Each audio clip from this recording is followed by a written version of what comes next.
Hi, I'm Ben, And I'm Josh. and this is the Bad at Magic podcast, a podcast about games, life, and other things, and welcome to episode 43.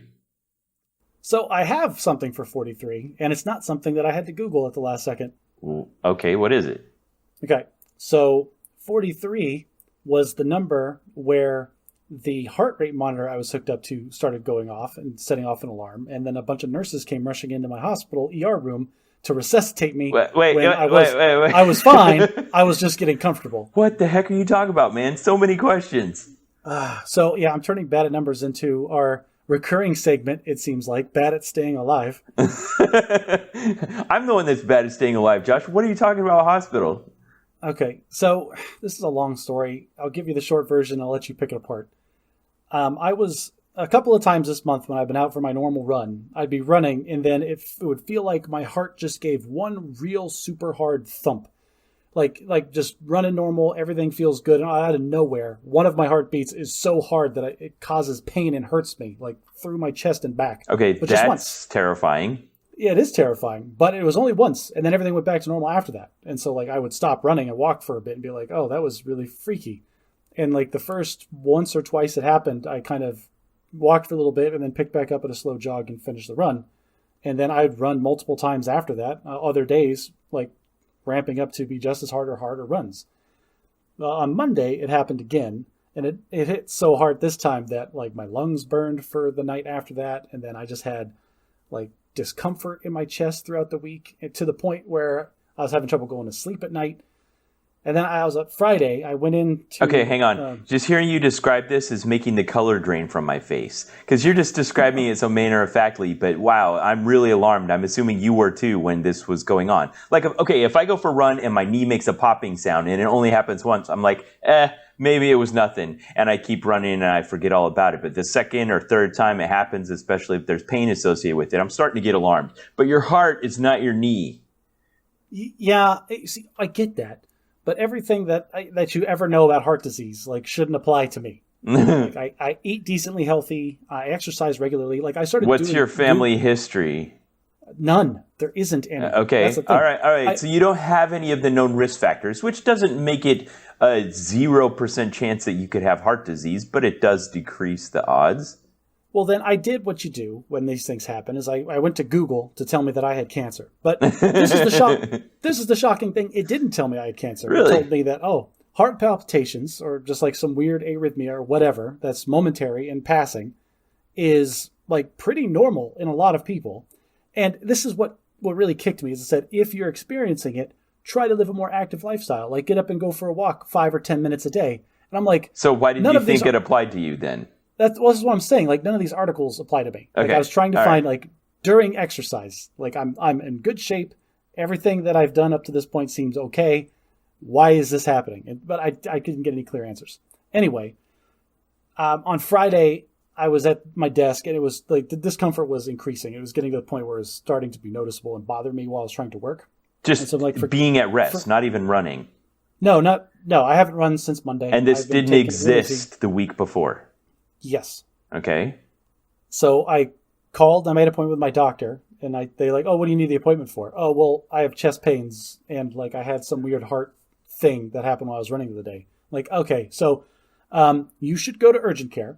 We will make your appointment for next week as a follow-up, but you should go to urgent care or the ER. I'm like, you said one of the magic words that's a buzzword for doctors. They're like, if I don't tell this guy to go to the hospital, this could be medical malpractice. Well, it was funny because when I said that, the person that was scheduling me, one of the admin people there, goes, okay, I want to put you on a brief hold. I'm going to get a nurse on the line.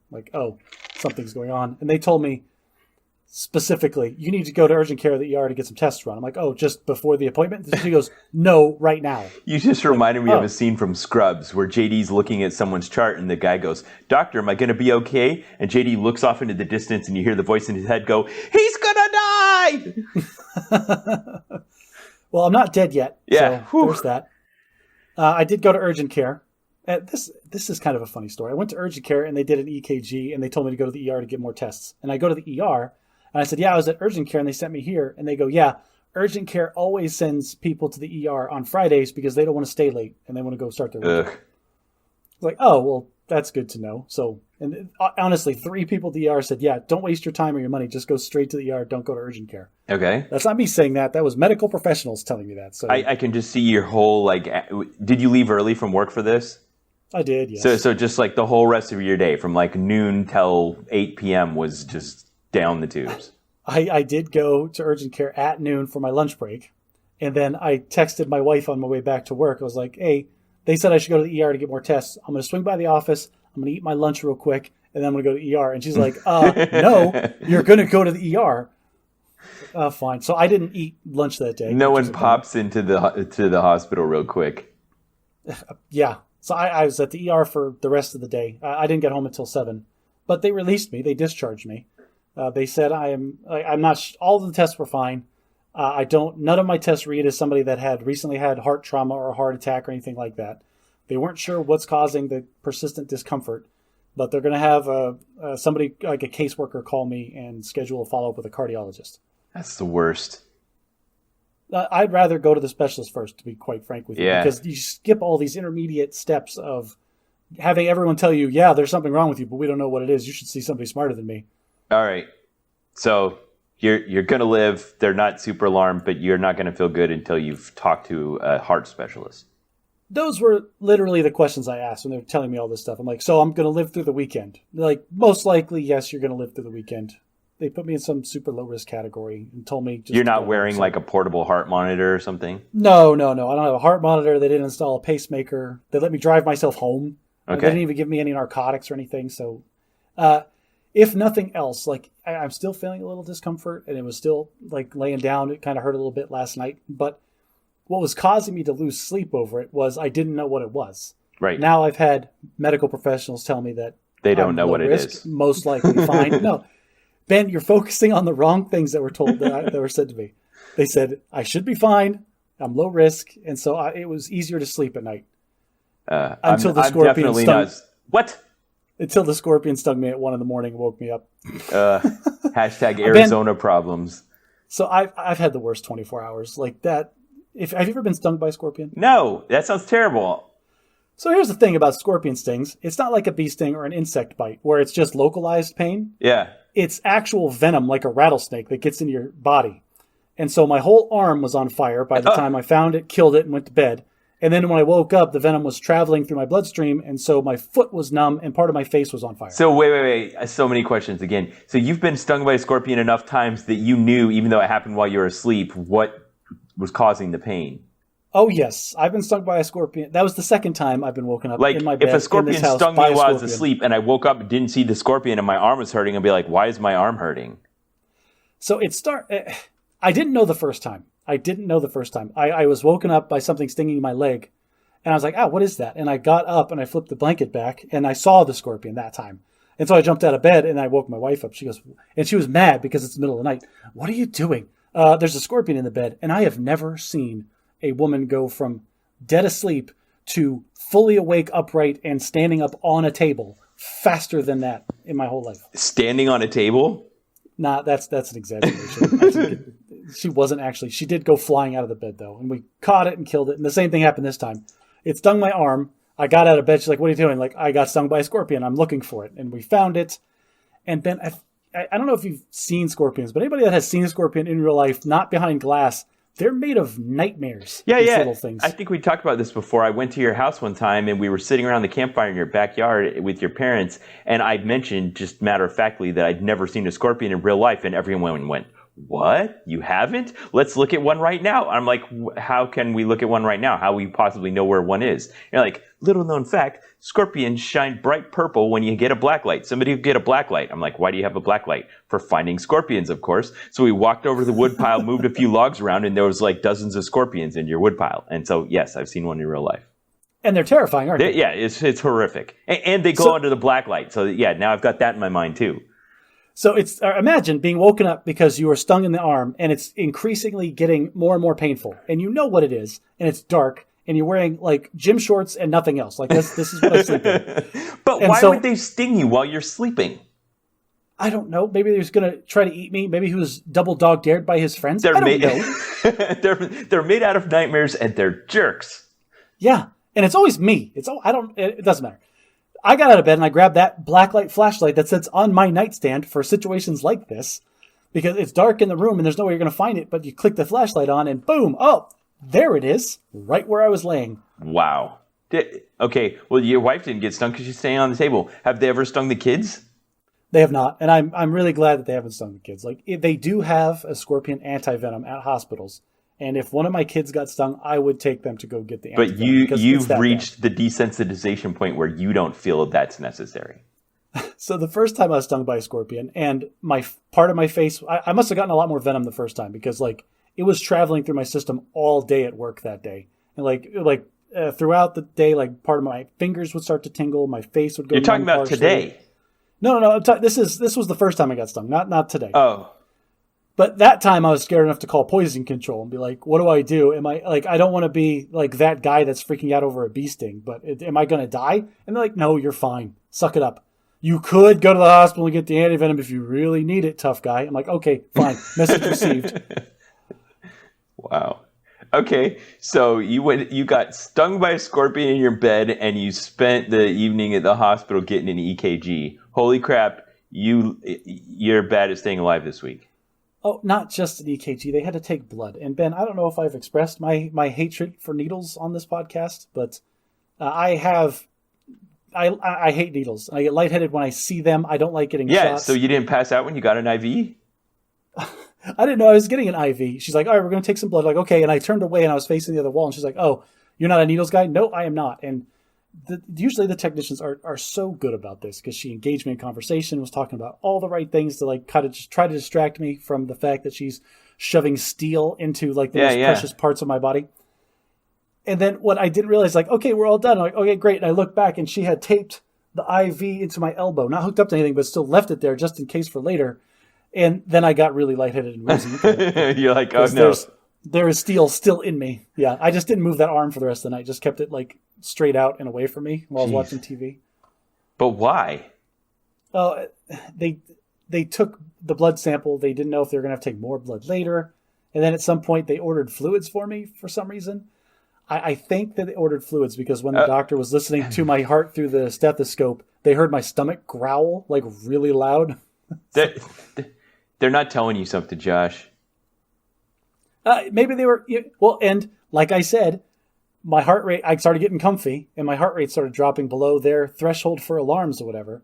Because, and they even said, it's like, oh, we have this problem with people that are in shape and runners all the time because your resting heart rates are lower than what our monitors are set for. And so the monitor starts going off, which then throws an alarm to their desk at the station. And everybody comes charging in thinking I'm, I don't know, seizing or dying or something. And I'm just like watching an Owen Wilson movie on cable. I'm like, I'm fine. I'm just tired. Yeah, you sent me a text that was a photo of an EKG, and it was so far outside of the realm of things I was expecting you to text me that my brain didn't even know how to process it. I'm glad you're okay. Like, that was really scary. I'm also glad that I'm okay for now. And for all the listeners who care about my health that might not listen, like, I'll be fine. Seriously, I'm a terrible person. Don't worry about me anyway. All right. Well, my wife, when she's like, I asked her, like, were you worried when I was in the hospital? She goes, no, not really. I'm like, yeah, that's true. You do have the $1 million life insurance policy in the office. Wow. All right. Well, let's pretend our mortality is not staring us in the face and just go on and talk about unrelated things that aren't as important for no reason. Well, let's talk about Magic the Gathering then. That sounds great. Good news, bad news. Bad news, Vintage Cube was over. Aw. I know, last week in March, Vintage Cube went away, and I checked the calendar. They are really bad at updating the calendar, but there is nowhere on there does it say when Vintage Cube is coming back. Yeah, I think you had a much better run this time around than I did. I only won one trophy. I didn't win any trophies, but I won my entry fee back multiple times, and so I got to keep playing on the house's money. Yeah. That's the important thing for me, because I don't want to pay. I don't want to pay $10 to a video game every time I sit down to draft, Ben. That's just too much. Well, okay. I think that $10 plays an important part, and this is how I'll relate it to people that don't play this game. It is Okay, one time when I started playing and trying to decide how big of a commitment I wanted to make of it and how much my budget was going to be for it, I tried a few online solutions that they have that have no monetary commitment associated with it. So what it does is you have like a client you install on your computer and you can pretend like you virtually own every card in Magic, as many copies as you want. And it will I can see where this is going. It will connect you with another random person and you can play with anyone you want, with any deck you want. It sounds on the surface to be the best possible option. But let me guess what happens in reality is either one, everybody's playing all of the most busted cards all the time. And since there's no investment in it, like the second the game starts to go against them, they just bail and go find another one. That second thing is everybody's playing the most busted cards anyway. If you go on Magic Online and do a modern event or something like that, you're playing against tier 1 decks. But when you're playing on the free client, as soon as they get a bad draw, they have to take more than one mulligan. As soon as anything goes wrong, they bail out, and it ruins the gameplay experience. It's like playing pinball with the glass off. It's just no fun. Huh. That's interesting. So the fact that I had to pay $10 and I was so emotionally invested in not wasting that $10 kept me in a frame of mind that made it more fun to play against me. Yes, it makes you focus on it. It makes you hang in when things go wrong because maybe you can turn it around. It makes you try hard when you get backed into a corner. It does a lot of things that make the game fun that are important. It also makes me lash out at my children whenever I'm doing poorly. And they come over and say, "Hey, Daddy, how's your game?" "I'm doing terrible. Now stop talking to me." Well, you've always been in search of that vintage cube experience, which is admittedly pretty great. And so this week, Magic Online posted an alternative cube they call the Nega Cube. This was made by a person that had a very clear vision. Like, they wrote an article about the thing before it went up, and it was... They wanted to create a cube that showcased some of the cards that exist Hang on. For the layperson, a cube is just a sampling of some of the cards in Magic pulled aside and used to play a format where everyone picks cards out of this small subset of cards to provide a very curated gaming experience for a small group of players. Right. So the vintage cube is, how many was there? Tens of thousands of Magic cards that have been printed at this point? Right. So, yeah, the vintage cube takes what the manufacturer thinks are the best cards in the game, and they put them all into a package in a way that everything's kind of balanced, and there's multiple strategies that you can do. And, like, you get that subset of 360 or whatever cards, and then from that, there's this little game you have to play to pick the ones that you want. Right. So this Nega Cube was the same thing. Of the tens of thousands of cards that exist, this person went and pulled 360 of the cards that they wanted. And they had a good intent. They wanted to pick cards that had never been in any cube ever before. So because there are so many cards in Magic, like a lot of them get glossed over as, they're around for one set and then everybody forgets about them forever kind of thing. And the intent was to kind of showcase some of the lesser known stuff in the world. And I thought that sounded really good on the surface. And like they had built in a couple of like viable archetypes and there was some good synergies. I thought, okay, this could be fun to play. Yeah, so hang on before you get to what was wrong with it. So you sent this to me. You sent me this article and said, "Hey, Ben, check this out. There's going to be a new cube come out this week. Take a look." So you sent it to me and I got the article and I opened it up and I did what I do when I see that kind of thing. I glanced at it, I'm like, oh, some new kind of cube. It looks like a girl here. She's made this cool thing where she tried to find cards that have never been used before. That sounds interesting. And then she got into, now let me tell you about every single archetype and all the cards I have in my cube. And I kind of went, blah, blah, blah, blah, blah. And I went to the end and I closed the article and had no intent of going back to it, which I thought would be, the end of it until like I wanted to draft it because I thought it sounded good. And I was going through and seeing the card choices and I did go through and read the entire card pool.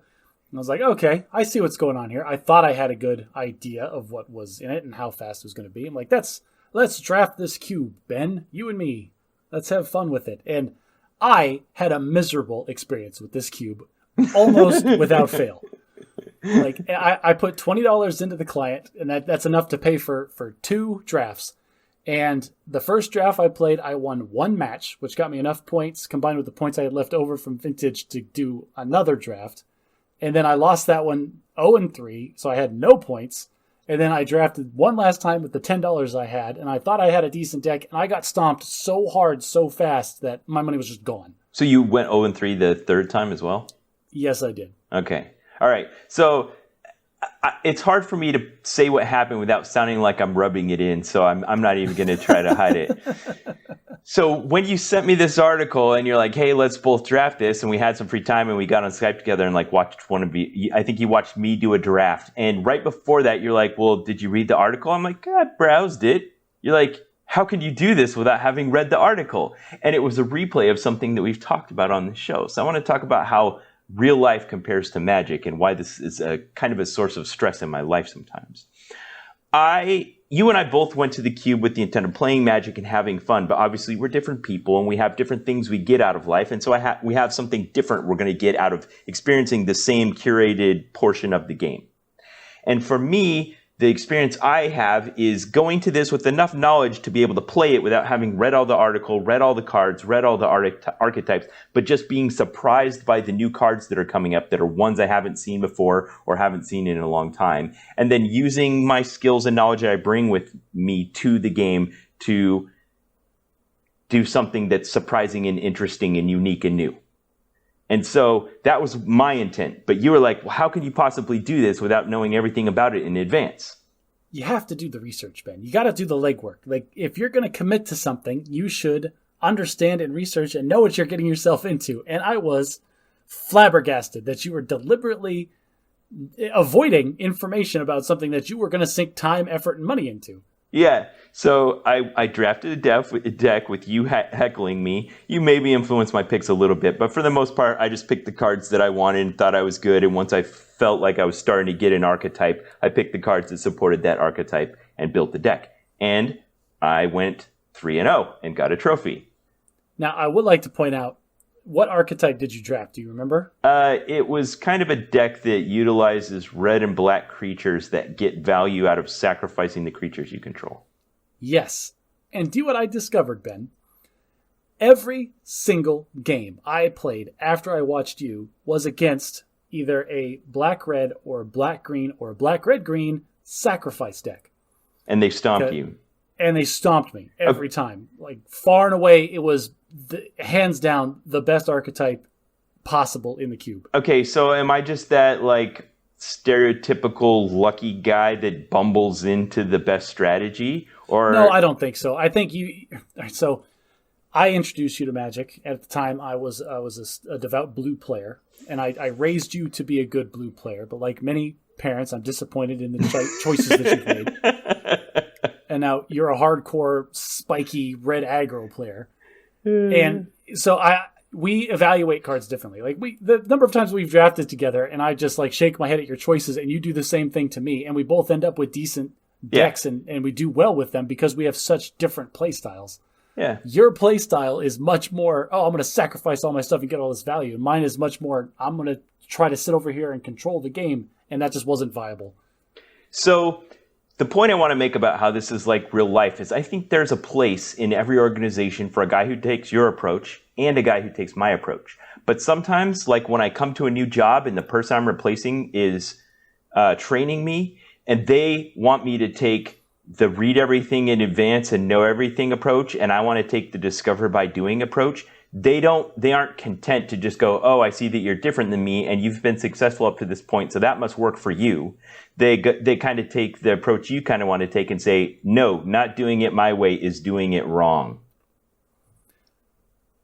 I think that's one of the biases that we should talk about, because just because something is different doesn't make it wrong, but it's so hard not to.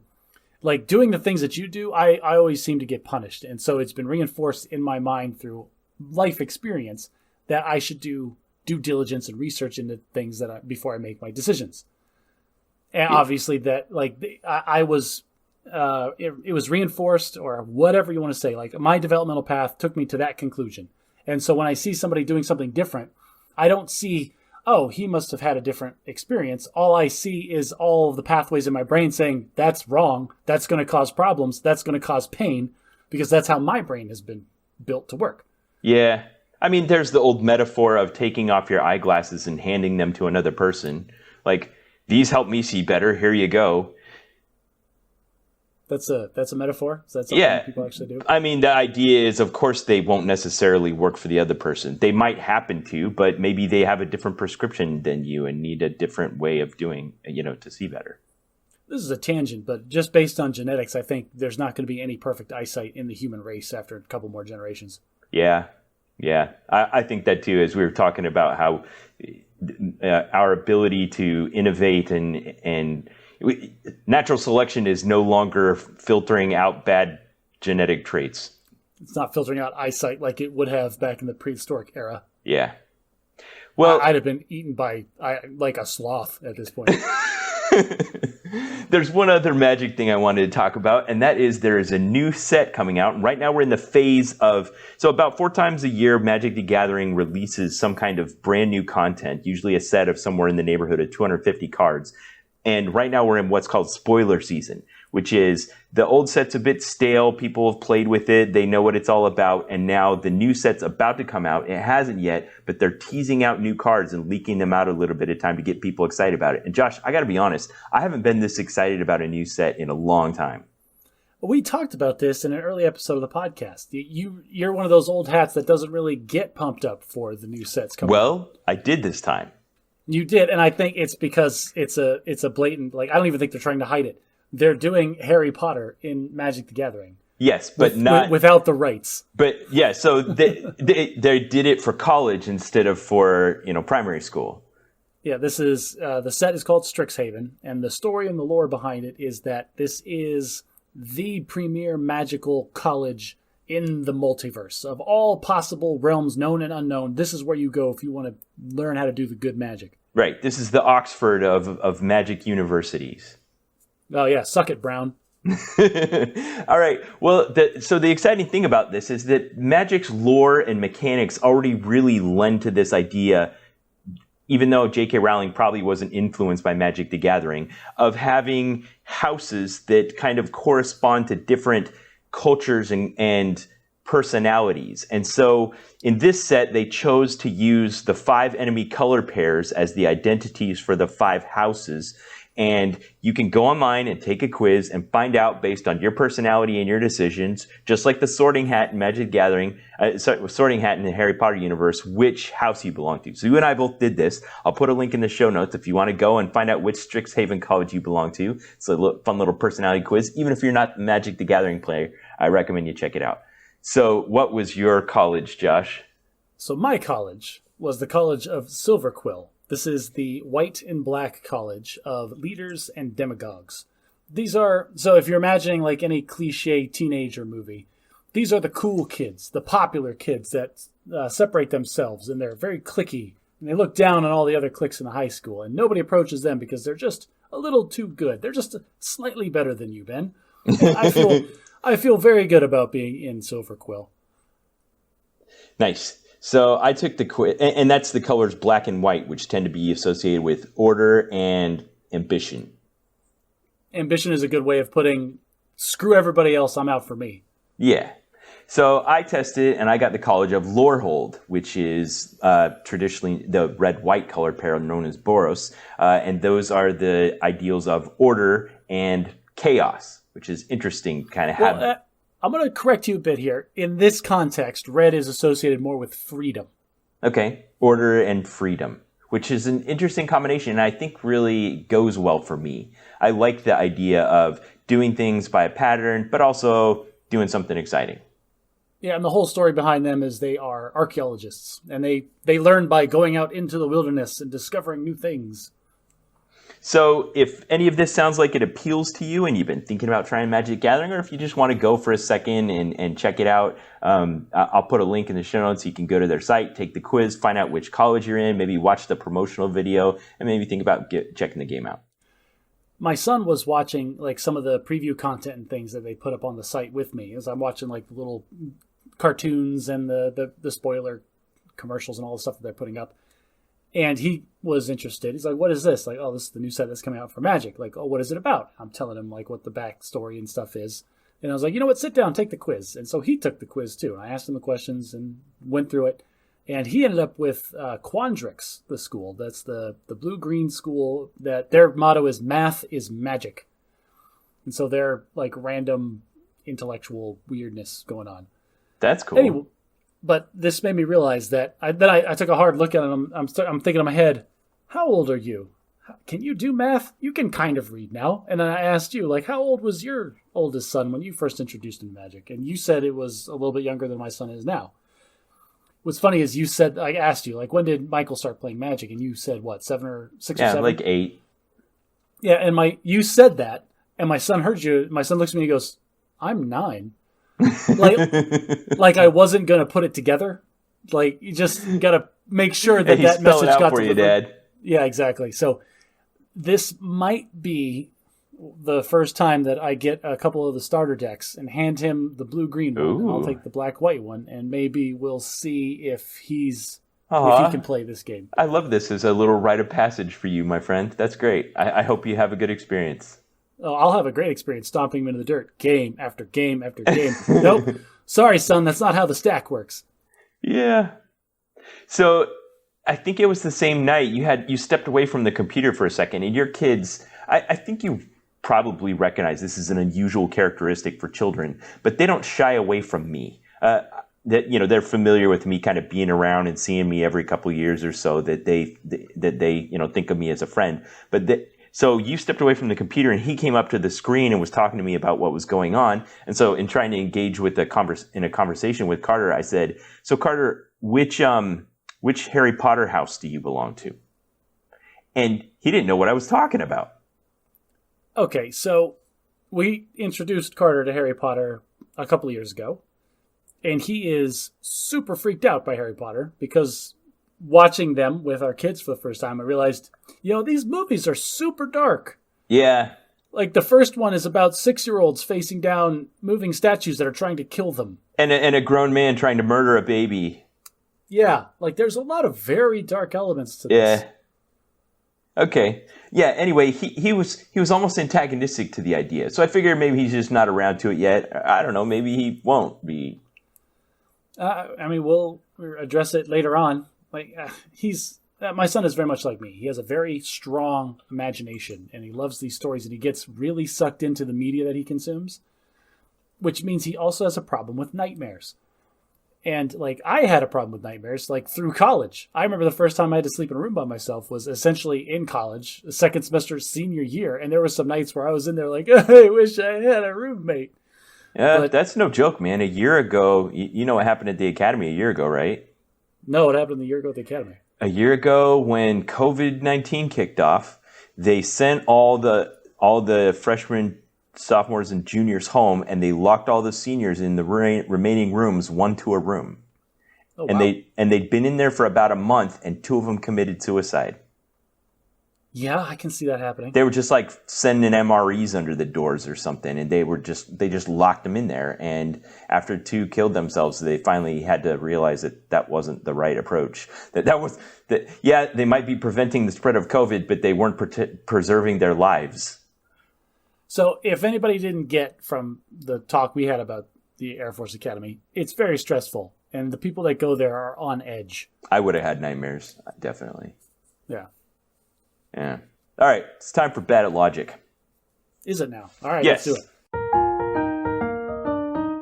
All right, so in our deck of critical thinking cards from yourlogicalfallacyis.com, I pulled a card this week. I think we'll let you take the biases and I'll take the logical fallacies, and we did a bias last week. So this week, our fallacy is false cause. Excellent. False cause is presuming that a real or perceived relationship between things means that one is the cause of the other. You see this all the time. All the time. So much. Every day this happens. And what's insidious about it is that it's not always obvious that this is happening. I think it was the day after Biden took office. My friends were posting like photos of gas prices. Like, can you believe this? The causation. Yeah. Oh, the causation. So things, it's easy to link things in your mind that aren't necessarily related. I think the example they give on this card is like temperatures have been increasing around the world. Global warming. Yeah, global warming has been increasing while the rate of piracy has been decreasing. So clearly pirates have been keeping the planet cold. Right. And that's obviously ludicrous. But like you just said, there are ones that are far less ludicrous, that it's easier to draw a straight line from one to the other, even though that straight line doesn't exist, to make people imply that the connection is there and then start associating things that they shouldn't be doing, that they shouldn't be connecting. Yeah, if you're trying to be good at critical thinking, this one is ever present and really easy to call to and really difficult to prove against. I think there's a maxim out there, I forget the name of it, that basically the amount of effort to say something stupid and the amount of effort to prove it wrong is like an order of magnitude greater. I'll give one example of that I saw early on in the COVID pandemic. Was that a lot of people that were trying to downplay the virus or trying to say that this wasn't as bad as it was, they were saying that like, oh, well, all these doctors are declaring these, elderly patients dead because of COVID. Well, that's ridiculous when they died of like a heart attack. And okay, yes, we're trying to correlate the death rate of a virus with people that in some circumstances, they probably died of 7 different things hitting them all at the same time. Right. COVID might have been one of them. So is that causation exist? Maybe, maybe not, but you can't dismiss it, and you can't also accept it at face value either. Yeah. All right. Well, if you want to be a good thinker, you got to look out for false cause because it is ever present in today's idea interchange. You've just got to be super skeptical. Don't believe a word anybody says to you about anything ever.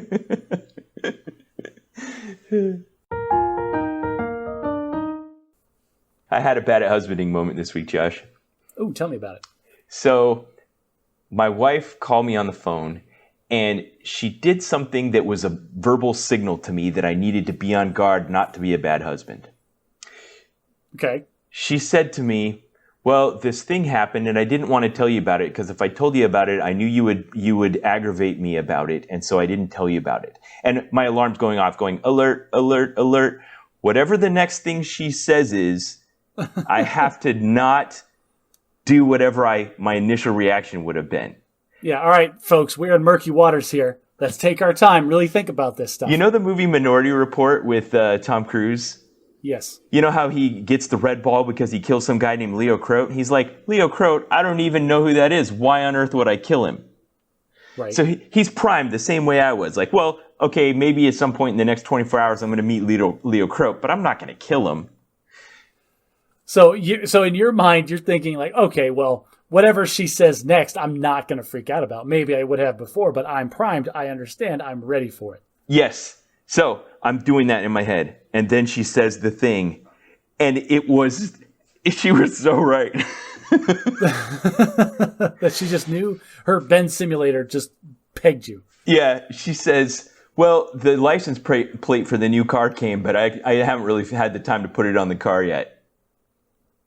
Okay. Like, that's something you need to have on a car. Right. To, like, drive it places. Right. And my mind's saying that, but I know I can't say that. So she goes on, and for about the next minute, I can't hear a word she says, and then I'm starting to come back out and listening to whatever she's saying now, because she just gave that as an example, And so, meanwhile, in the back of my head, here's another scene from a movie. You've seen the movie Who Framed Roger Rabbit, right? I have, yes. Do you remember when they know that Roger's hiding in the diner and they got to get him to come out from hiding, and so they walk around the tavern going, yeah, shave and a haircut, and then he comes blasting through the wall. Yeah, exactly. They're like, well, that's not going to work. What's that going to do? And they're like, no tune can resist the old shave and a haircut gag. And they're like, that's not going to work. And then they look over at Roger, and he looks like he's going to explode. I'll put a clip in the show notes. He's going, yeah. So at the end of the phone call, I can't contain myself anymore. She's like, all right, I guess I'll talk to you later. I'm like, you got to put the license plate on the car. I'm going to die. Yeah, like we went through so much heartache and struggle to try to get this car in the driveway, and you're going to get it towed and impounded because you don't have license plates on it. Yeah. And she's like, see, I told you couldn't handle it. I was like, oh, she was so right about that. Do you know what I could handle? Is if you had put the license plate on the car, then this wouldn't be an issue. All right, Alicia, you're a great person, and I don't mean to backseat drive here, but if you knew that it was going to drive Ben super crazy that you hadn't taken the 5 minutes to put the license plate on the car. Why didn't you just go put the license plate on the car? We're different people. She processes these things differently than me. Okay, so that was my bad at husbanding moment.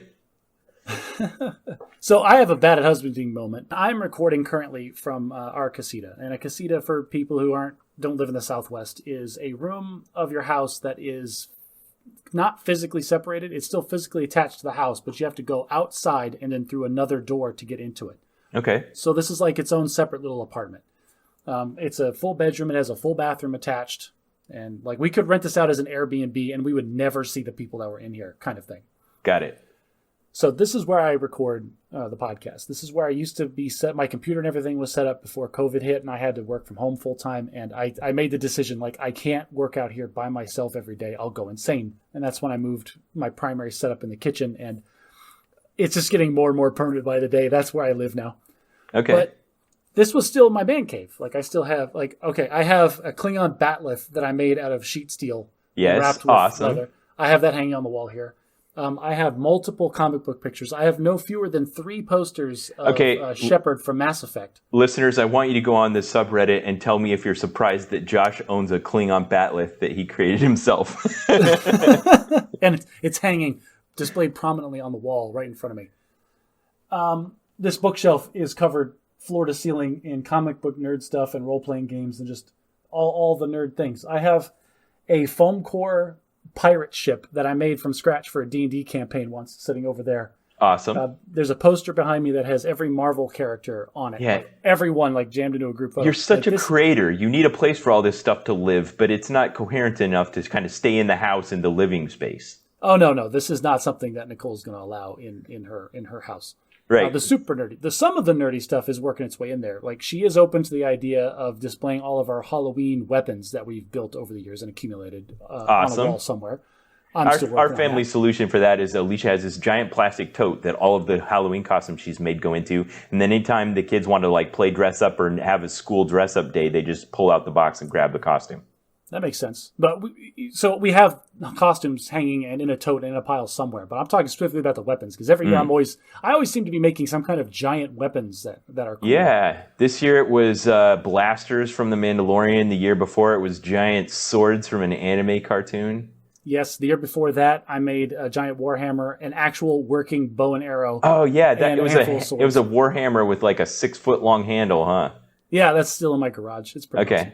But she's open to the idea of hanging these up on the wall somewhere. Okay, so this is your man cave. This is your space. Yes, this is my space. Well, Ben, my wife got a new job. She's working for the Maricopa County Justice Department or the Maricopa County Court System. I'm not sure what the acronym actually is, but she's back working for local government as a HR manager, and they are working remote right now because most responsible organizations are. So she was doing her doctorate like next to you at that cool desk you made in the kitchen. Is that not suitable? She's still doing her doctorate. She is still sometimes using the computer that I rebuilt for her from scratch and put a new monitor next to it that is better than mine that I want and she won't let me take. No, that's a different rabbit hole. Yes, she has a setup that's just as slamming as mine right next to me at the desk in the kitchen, but she's an HR manager and she works in employee relations. She's going to be dealing with like sensitive information day in and day out. Got it. So she can't be having me on the phone with clients next to her while she's on the phone trying to describe to somebody why they're being fired. Right, unless you want to sign a non-disclosure agreement or something. Right. So there's just too many ifs, and she's way more professional. It can't be like, Mommy, hang on, could you hold on just a second? Yeah, no, that's not happening.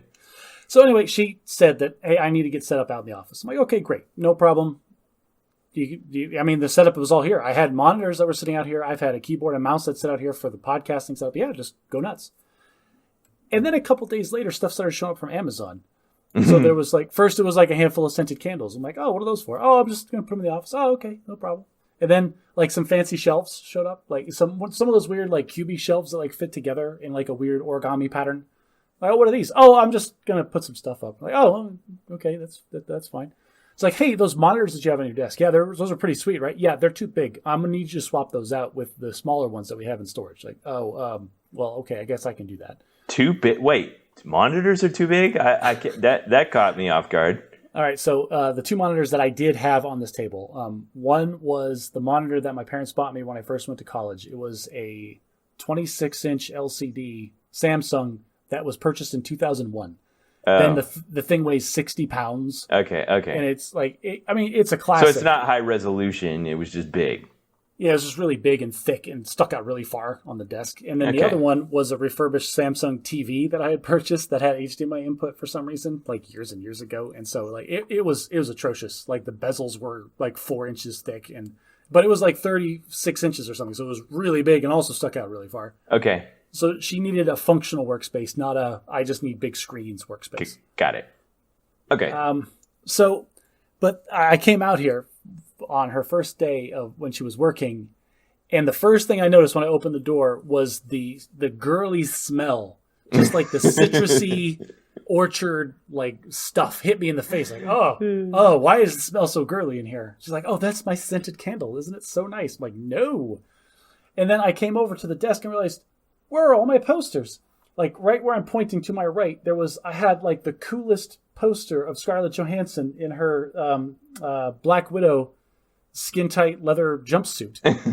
Like any she didn't want to be professional man staring would. at that all day where she was lecturing people on the proper principles of HR. No. She set up her computer and then saw what the camera angle was for all of her Skype or Zoom meetings and replaced everything that was in that eye line. Like that poster came down and those fancy shelves went up. I had to hang pictures of the family for her later that day in that shot. We moved the books around so that the nerd books aren't showing and it's showing all of her like professional books now. Like there's a cone that emanates from this side of the desk across the room to that way. And everything inside that cone got replaced with girly, professional, nice stuff. I see now why that happened. Including all the stuff on the desk. Ben, this half of the desk to my right used to be so perfectly cluttered with everything that I hated. And now it's all nice and organized. And like there's a picture of my daughter. Like who wants this in their man cave on the desk? I think about this every time I see like some guest expert on CNN or something that's like webcasting from their basement. And they're like in front of a bookshelf and you can see all the book titles behind them on the shelf. And you think, they must have gone through their collection and handpicked out every single one of those titles and stacked them just so that the right ones would be right in the field of view of the camera.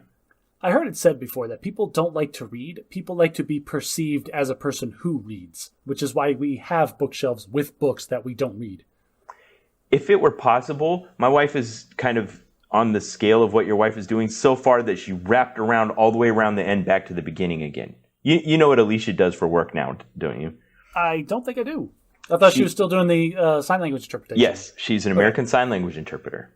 So because really the product of American Sign Language interpreting is looking at her doing interpreting, she can't just even have like a nice bookshelf with nice books behind her because that would be distracting. So we have like a green screen that she puts behind her that we just a screen that goes up behind her so that you can see nothing but her interpreting. That's it. So and that's portable. It could be moved around, but she just needs good lighting and then a plain background, and that's it. Okay. I told her she could use my pillow for it because, I physically modified this room so that I can suspend giant comforters from the ceiling and drape down behind me and around me to sound dampen. I was like, just put those up and you can do meetings all day. Yeah, if you go back and listen to the first half dozen episodes of Bad at Magic, you can hear the echo of Josh's casita. Yes, and then Ben scolded me one time and I'm like, oh, he doesn't think I'm taking this seriously? Watch how seriously I take it now. And I physically modified my home in order to accommodate the podcast better. And it was awesome. So anyway, I had a man cave. It's still like that half over there that's not in the screenshot of my wife's work is still kind of mine. But everything over here is just so girly now. All right. Well, what are you going to call it? You can't call it a man cave anymore. What are you going to call it? Nicole's office? It's already Mommy's office. It's gone. It's not Daddy's man cave. It's Mommy's office now. Got it. I had a victory this week we'll call it Bad at Bureaucracy. You can't win against the bureaucracy. That's the whole point. But sometimes you do. And you're never going to know unless you try. And I think you may have actually told me in advance this wasn't going to work. And so I love that it did. This is one more thing that you just love rubbing in my face. So 2 weeks after my accident where I ended up in the hospital rollerblading, I got back on the pony. The proverbial getting back on the horse. And I put my rollerblades on and I skated back to the spot where I'd had the accident. And it was just like I remember. There are these 8-foot sections of concrete, and there's one that's completely missing, and it was directly underneath the shade of a tree. So it's just kind of invisible. And if you're coming up at it fast, you wouldn't have seen it far enough in advance to make a good decision about it. So I snapped a photo of it, and then I got it from the other direction, snapped another photo on it, and I noticed on the ground there was a marker that says, if there are maintenance issues on this path, call this number, here's the address of it. So I went back to the city's website, filled out their form, submitted, gave some descriptions, attached the photos, and in less than a week, they had already poured new concrete. It's dry now. Now, which is awesome. Like, congratulations. Like, that is a clear win against the man. Like, they came out, they fixed that hole, and now people can safely rollerblade across it. Yeah. Now, you sent me all of this as it was happening, or when it did happen. And I remember you sent me the screenshots of the forms that you had filled out and forwarded to me. And what I want to point out, and I'm still leaning on this hard, Ben, is in your description of what happened, you said, I was rollerblading. I was unable to see because of the terrain and the shade and whatever, which was totally viable from the pictures that you sent with it. You said, I was severely injured. Like, you said that sentence, like, by itself, and then continued to describe what the problem was with the sidewalk. And what's funny is then, a couple days later, you got the response from the city, like, well, here's the picture. We poured new concrete and fixed it. And then they went out of their way and said, even though this was not a city construction project or problem or anything, this had nothing to do with the city, but we fixed it anyway because we're such good guys. And so, like, I know this is clearly a victory for Ben. For the Ben versus Bureaucracy, this is 1 point for Ben. But I'm going to put the little asterisk on there is because it only won because the city was deathly afraid you were going to sue their pants off. Well, it wasn't by accident that I used the phrase severely injured in my description of the problem. And honestly, this is one of the times where I agree with you. You were severely injured. You had to have gravel medically removed from your person. That's pretty severe.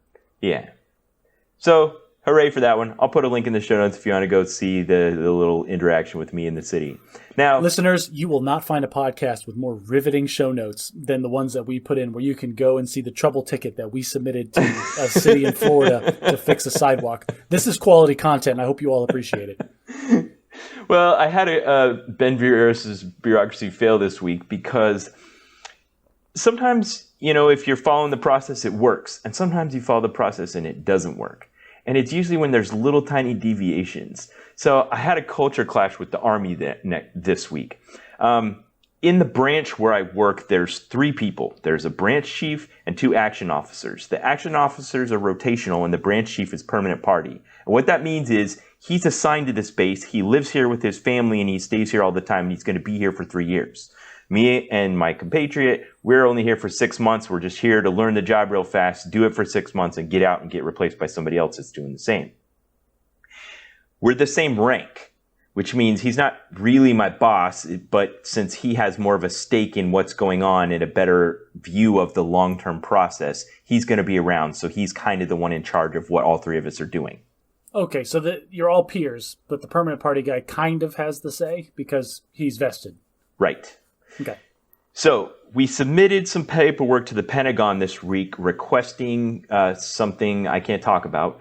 And the Pentagon kicked it back to us, and they said that we made an error. And I was the one that did it, but he's the one that took the phone call because that's how it works. And he didn't ask what the error was or ask for the reasoning or anything. He just like, oh, sorry, I should have caught that. And he hung up and started chewing me out. As soon as he started chewing me out, I realized that what was done wasn't an error. I had complied with our written policies and procedures. Okay.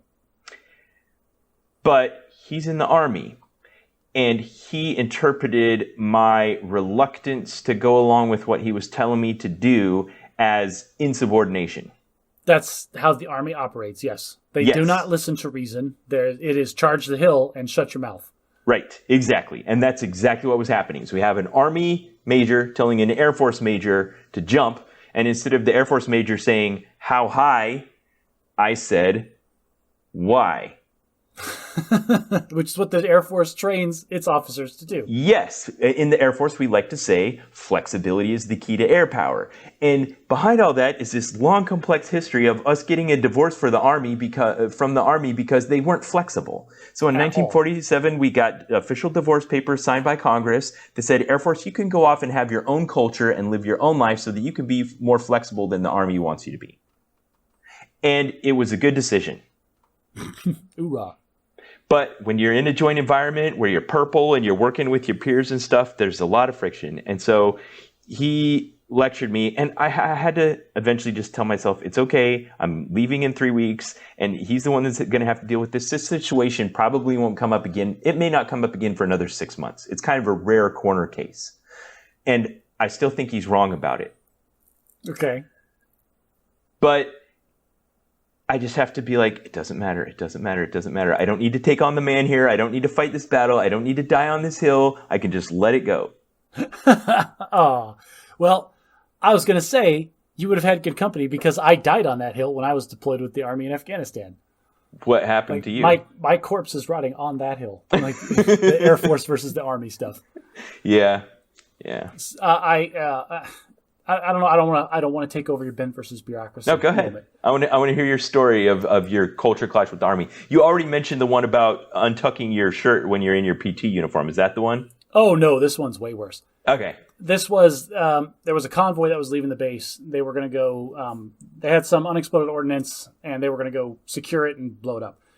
And the Army guys provide all the security, but the EOD, the actual explosive ordnance disposal guys, were Air Force, and I was good friends with them because they were the other Air Force guys on this base, and I hung out with them a lot. And they're like, "Hey, LT, we're gonna go blow some stuff up. You want to come?" I'm like, "Yeah, I'm there. Let's do it." And the guy who was, I'm doing air quotes, the battle captain, he's the guy that sits in the operations center and kind of like is in charge of stuff that's going on. Which means he never gets to go and do anything cool. He just tells the other people to do it. Right. He's the guy that's kind of making sure everything keeps flowing. And he's the same rank as me. And he goes, actually, we are like, you should probably stay here in case something else happens. And I'm like, dude, everything's handled.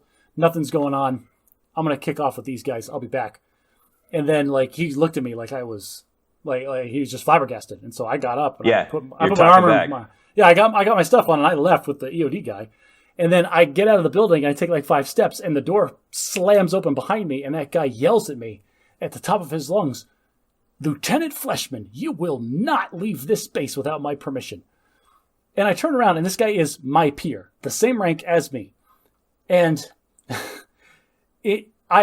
so he came at me super professional. So my knee-jerk reaction was to go super unprofessional. And so I turn around and I got into his face. And Why? I go, why is that your knee-jerk reaction? Just to be the bookend of it. And I got in his face and I go, "Dude, what the F is your problem?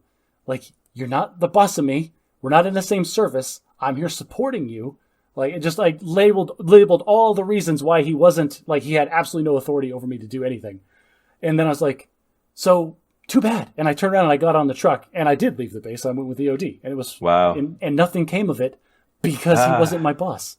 Air Force guys have too much ego though. They would be like, "No, this isn't happening." And they would start calling up the chain and get your convoy canceled or something. It was an Army convoy. And there was so many background politic things. Like, he just couldn't handle. All right, so I don't want to go down this rabbit hole too much, but that specific guy got fired from that job like 3 days later for a myriad of other reasons. So that to me felt like super vindication. Like, oh, I was totally right to cuss him out in his face. Well, that doesn't sound like you died. I shouldn't have fought that fight. I should have done the decision making that you did. Where is this worth it? Like, what are the ramifications of my decisions? No, I was young and I was brash, and I picked a fight with a guy that I shouldn't have. That was a cool adventure you went on, though. You ended up in Air Force Magazine. That was a different one. Like, I was in Air Force Magazine for blowing up the big pile. That one was they fired mortars into the mountains. They fired 7 mortars in the mountains, but only saw 6 explosions. And so they had to go find the one that didn't blow up. And they went to the EOD hut and they, "Hey, we fired 7, but only saw 6 explosions." They said, "Okay, well, go find it and then let us know when you found it." And so the Army guys spent the day combing the mountains for unexploded ordnance. That's like the size of a Pepsi bottle. Yeah, wow, that sounds like a needle in a haystack. Well, they found it, and then they showed us wow. where it was. And I went with the EOD guys, and we got there, and they go, "Oh, you got to climb the mountain at this part. Like, it's another couple hundred meters up that way." And they're like, "You want to come?" I'm like, "Yeah, I want to come." So at one point, we had to like rock climb up a 10-foot little cliff, and then they put dynamite on top of an unexploded thing with a fuse, and he was explaining to me while he's doing it. So we're going to blow this up. We're going to blow up this explosive with this explosive. But this explosive will like burn like through your skin down to the bone. So when it blows up, there's going to be some smoke. If the smoke comes at us, then you need to run. I was like, wait. Define run. He said, just get away from the smoke. Okay, all right, and when is this fuse going to go off? Well, I lit it now, so it's going to go off between 2 and 3 minutes. And like, so it's lit now. And then we went and hid behind a rock a little ways away, and then we counted like the 2 minutes, and then 3 minutes, and then 4 minutes. I'm like, what happens if this doesn't go off? Oh, we sit here for an hour to make sure that the fuse is actually out before we go check on it. Because, there's some degree of error with the fuses. I'm like, what do you mean there's degrees of error with the fuses? And as I was saying that, it exploded. Wow. Awesome. That was a fun day, too. I love explosives with good comedic timing.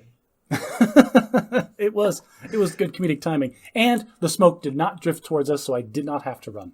Okay. Cool story, bro. I'm glad we went down that rabbit hole. It's time for Bad at English. Please, make me more informed about the Queen's English. Well, this is definitely not the Queen's English. We're going to talk about some Cockney Rhyming slang today and a bit of British culture. You always say that like I'm supposed to remember what it means. Like this is just like really lowbrow, like yes stuff. Okay. Cockney Rhyming slang is this very East London thing where they're deliberately obscuring their meaning in slang and alternative usages of words. And in this case, they use a man's name in place of a word. So the man's name is Pete Tong. Pete Tong was a radio DJ from BBC Radio 1 back in the 1980s. Basically, if you're in England, you know this guy, and if you're not, you do not. Oh, okay.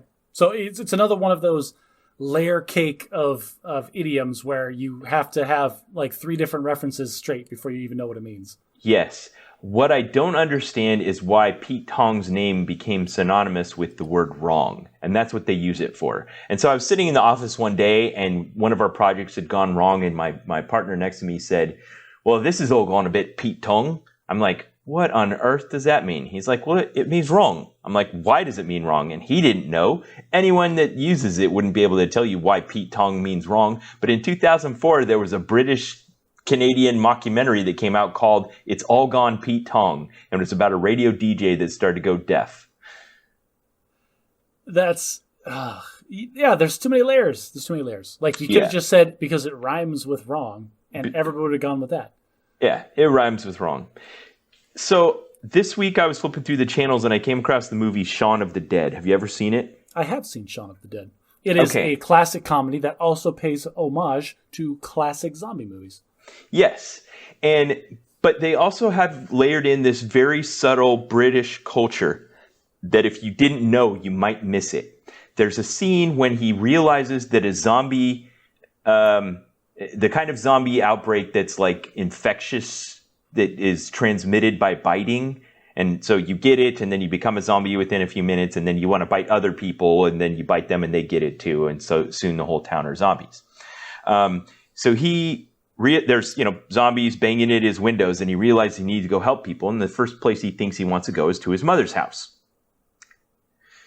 You remember this scene? I'm remembering the plot line. I don't remember this scene specifically. Okay, so he goes to his mother's house, and just like he thought, there are zombies banging on the windows at his mother's house.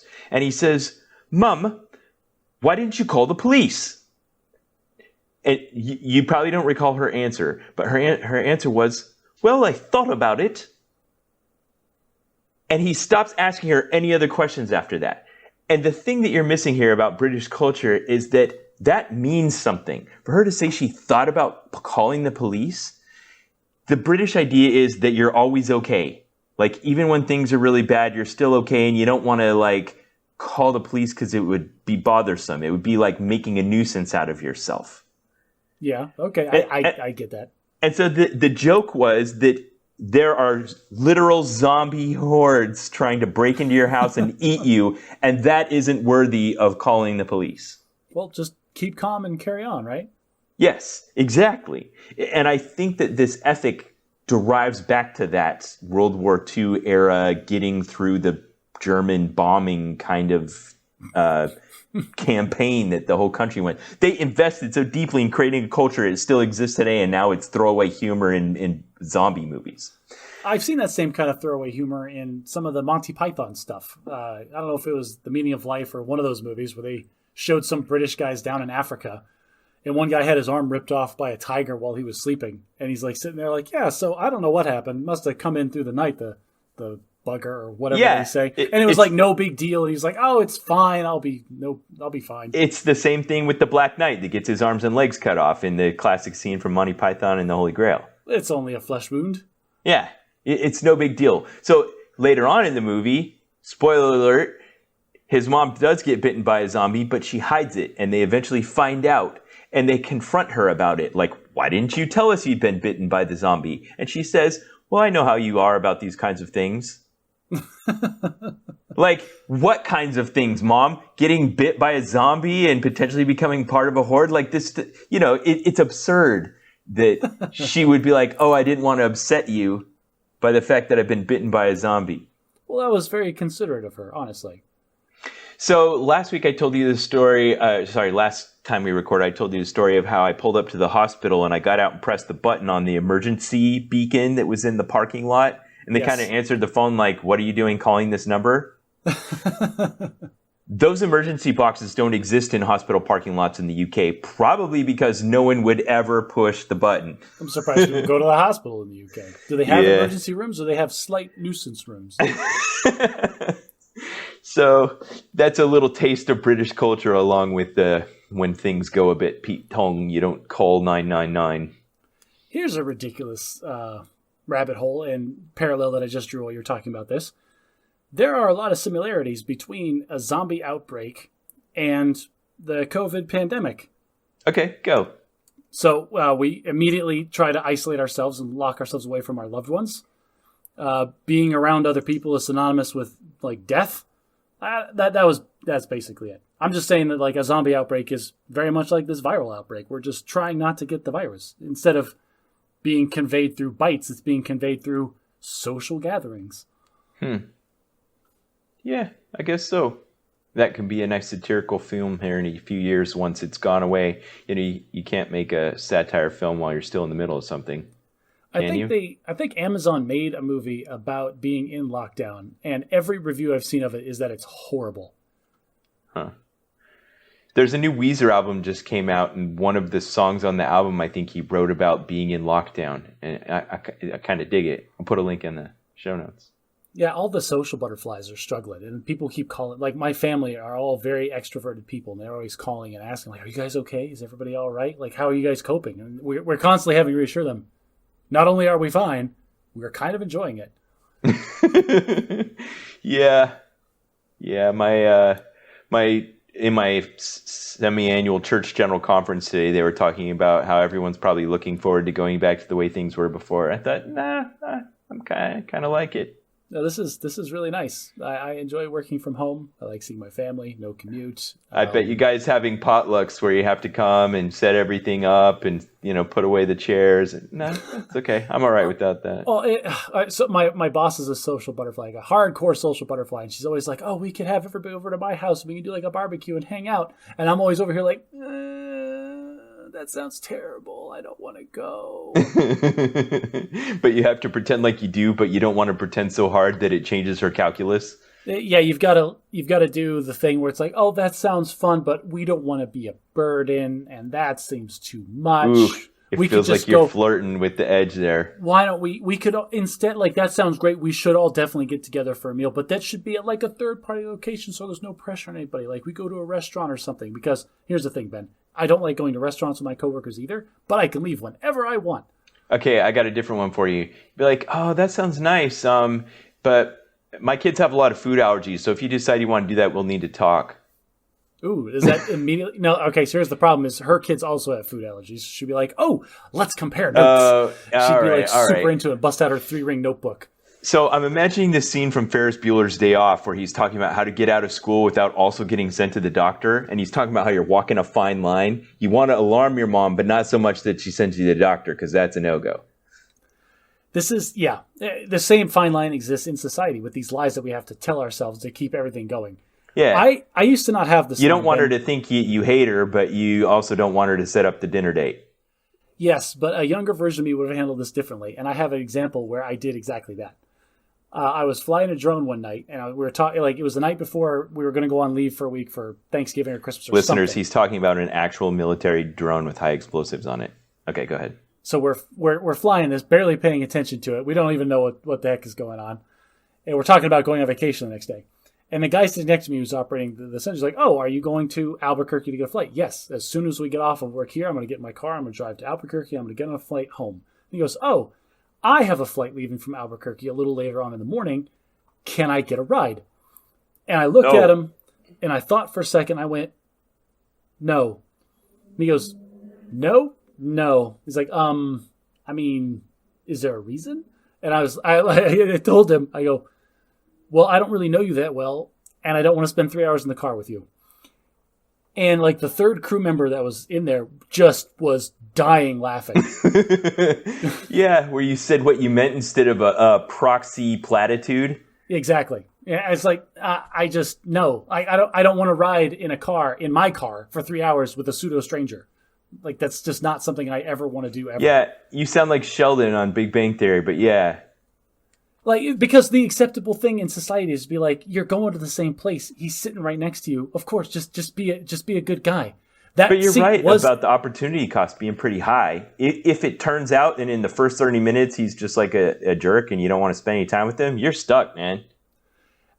There's all kinds of things. Like I outranked him, and there's like I could justify it away 100 different ways, but I just told him at the end of it, I told him like I'm just not a team player.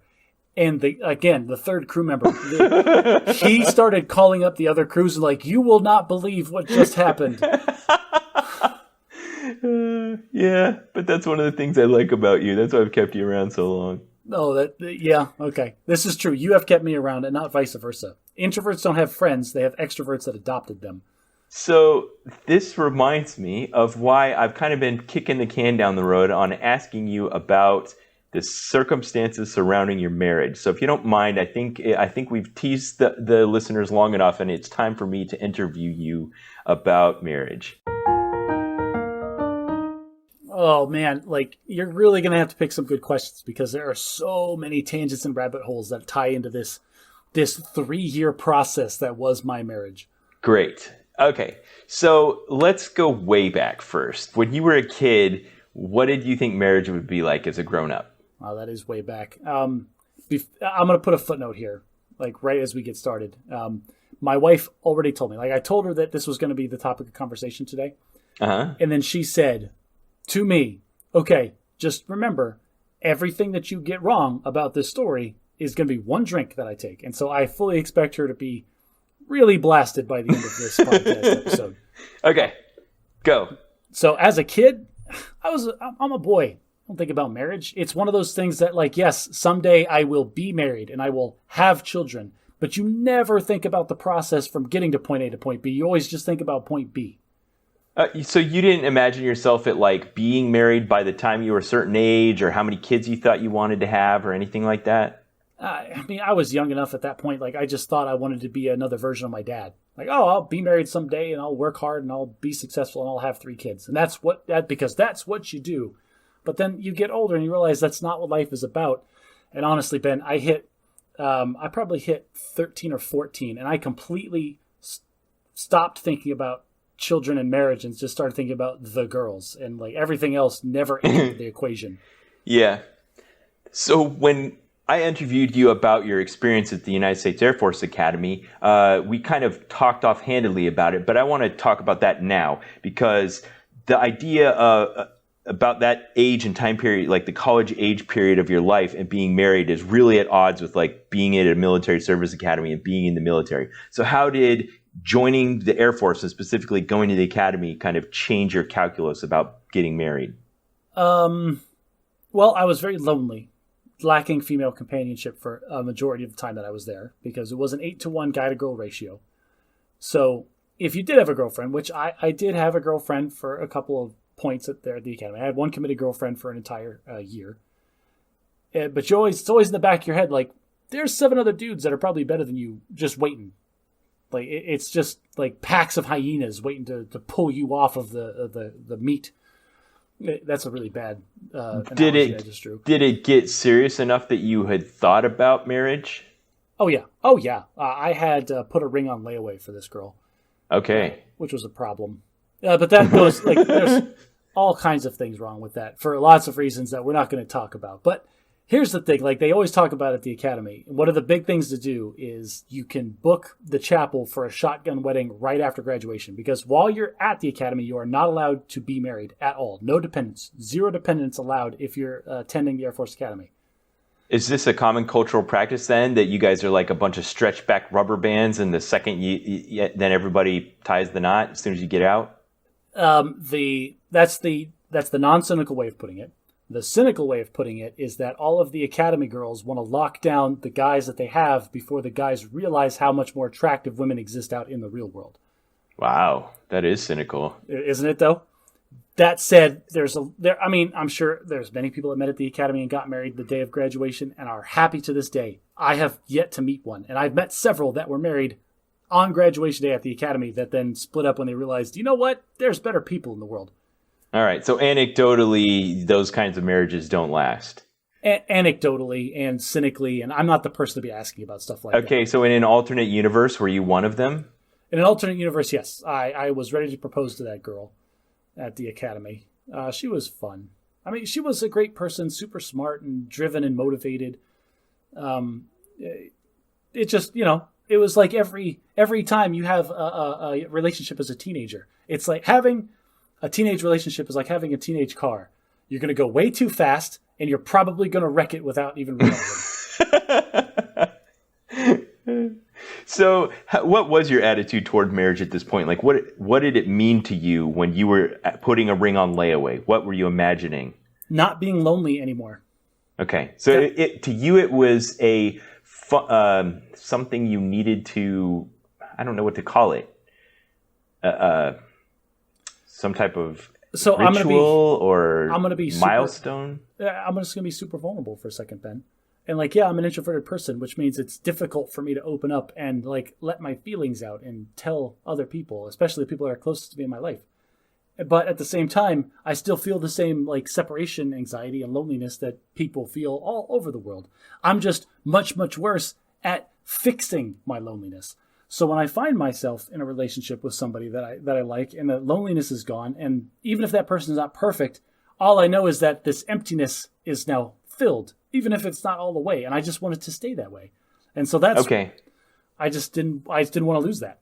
So you had a positive enough attitude toward marriage that you viewed it as the best way to solve the loneliness problem.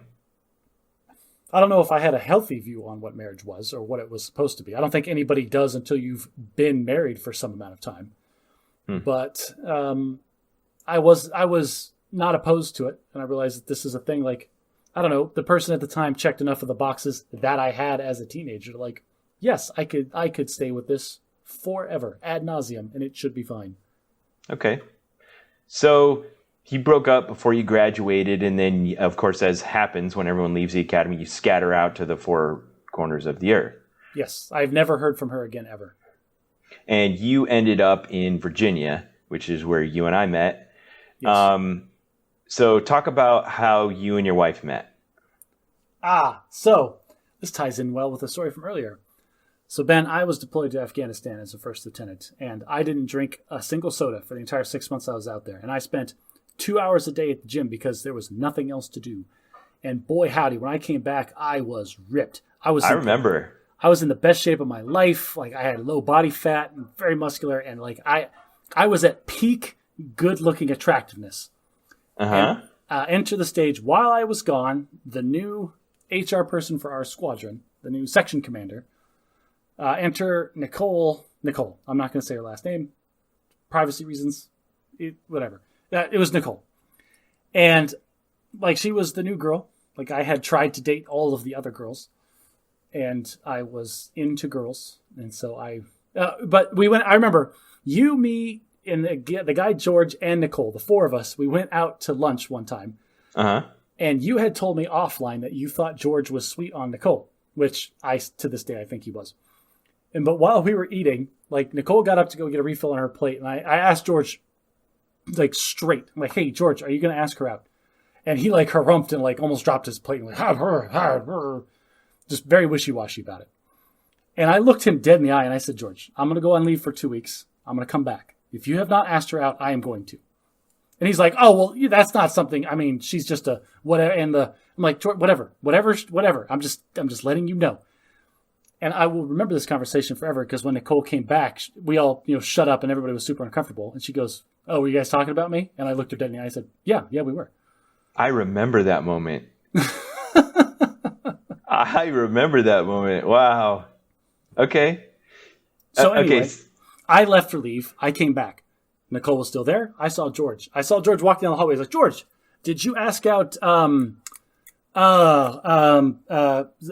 The section commander? And he goes, Sarah? And I go, the section commander, the HR person. He goes, Nicole? And I go, yeah, Nicole. Did you ask Nicole out? He goes, no. I go, okay, great. And I turned around and I walked straight to her office. And I asked her out. And wow. I think I've told that story before. Like, I have a different version in my head than what Nicole has in her head. Uh-huh. I thought it was very dapper. But this is from your perspective. This is your story. Exactly, my story. So I rode into the section on a horse, sword drawn, and I whisked her off her feet, and we rode off to a glorious first date somewhere. Okay, so that was 2006-ish. So you'd been on station for about a year. I asked her out 2008, 2008. Really? I think it was. Yes. No, I moved away from that base in 2008. In July of 2008, I moved out of that base. So it had to have been the year before because I knew her. I had a crash course in the dates from my wife earlier today. Well, I get it. I get that she corrected you on this, but I left that base in July 2004 and I knew her. So she either got there in January of 2008 or the previous summer, depending on what time of year she arrived. I don't know. I don't know what to tell you. Like I can barely keep my own timeline in my head. Okay. So about then, in the Air Force, and for our lay people that are listening, there is very much an expectation that you will never stay at one base longer than 3 or 4 years, probably likely 3. So as soon as you get to a new location, the clock starts ticking for you to move, and this is a problem for any romantic relationships you may form. Go ahead. Because the Air Force is good about keeping people together, about keeping married couples together if it is at all possible. But they don't give two scraps about people that are sweet on each other or people that are dating or people that are super serious or even engaged. You have to be, yea, verily, by the book, married, recognized by the federal government or tough tookus. Yeah, I'm trying to imagine what it would be like for them to try to even cover, other than actually married situations. It would be a nightmare. So, I understand why there's a hard cutoff. Yeah. So Nicole and I had been going out at the point for 6 months. Like, I don't even know how long it was, Ben. Like, she snuck move in with me after like 2 or 3 months. It's relatively short for a couple of modern people in their early 20s. It was relatively short. Well, I don't remember how long we were dating. It wasn't that long. It was longer than you. I will say that. It was longer than you. I'm not judging here. I honestly say it was like a year. I think we were going out for a year, but I can't confirm that. But I got orders. I got the opportunity to transition into drones. And so it was clear. Writing was on the wall. My PCS timer is ticking down and it's coming up. And so then that kind of puts the question out there. That's permanent change of station. Yeah, sorry. I was going to move. I was going to be gone. And so if we wanted to continue to be together, we couldn't just be super serious. We had to be married. Right. Because you were going to leave and she was either going to stay there or she was going to go someplace else. And then undoing that after it's already happened is way worse than... nigh on impossible. They'll tell you to wait until you both are ready to change again. Yeah. Okay, so yeah, let's go down that road a bit. So let's imagine you decide you're romantic and you want to stay connected. You also are thinking about getting married, but you don't actually want to tie the knot yet. So you let the chips fall, you get sent to separate locations, and then you have a mandatory long-distance relationship for 3 years. Wouldn't have happened. Yeah. Just flat wouldn't have happened. Okay, so I assume you guys had some really heavy conversations during this period. Oh, no, not at all. Not at all. What? You don't know either of us that well. Like, all right. So what were the conversations like then? So what happened was, like, we both knew, like, we're both smart people. We understood. Like, so yeah, looks like I'm going to be going to training, and then once training's over, they're going to assign me to a new base. Yep. Okay. That's all we need. Like, the understanding existed that it's okay. It's poop or get off the pot time. Okay. Right.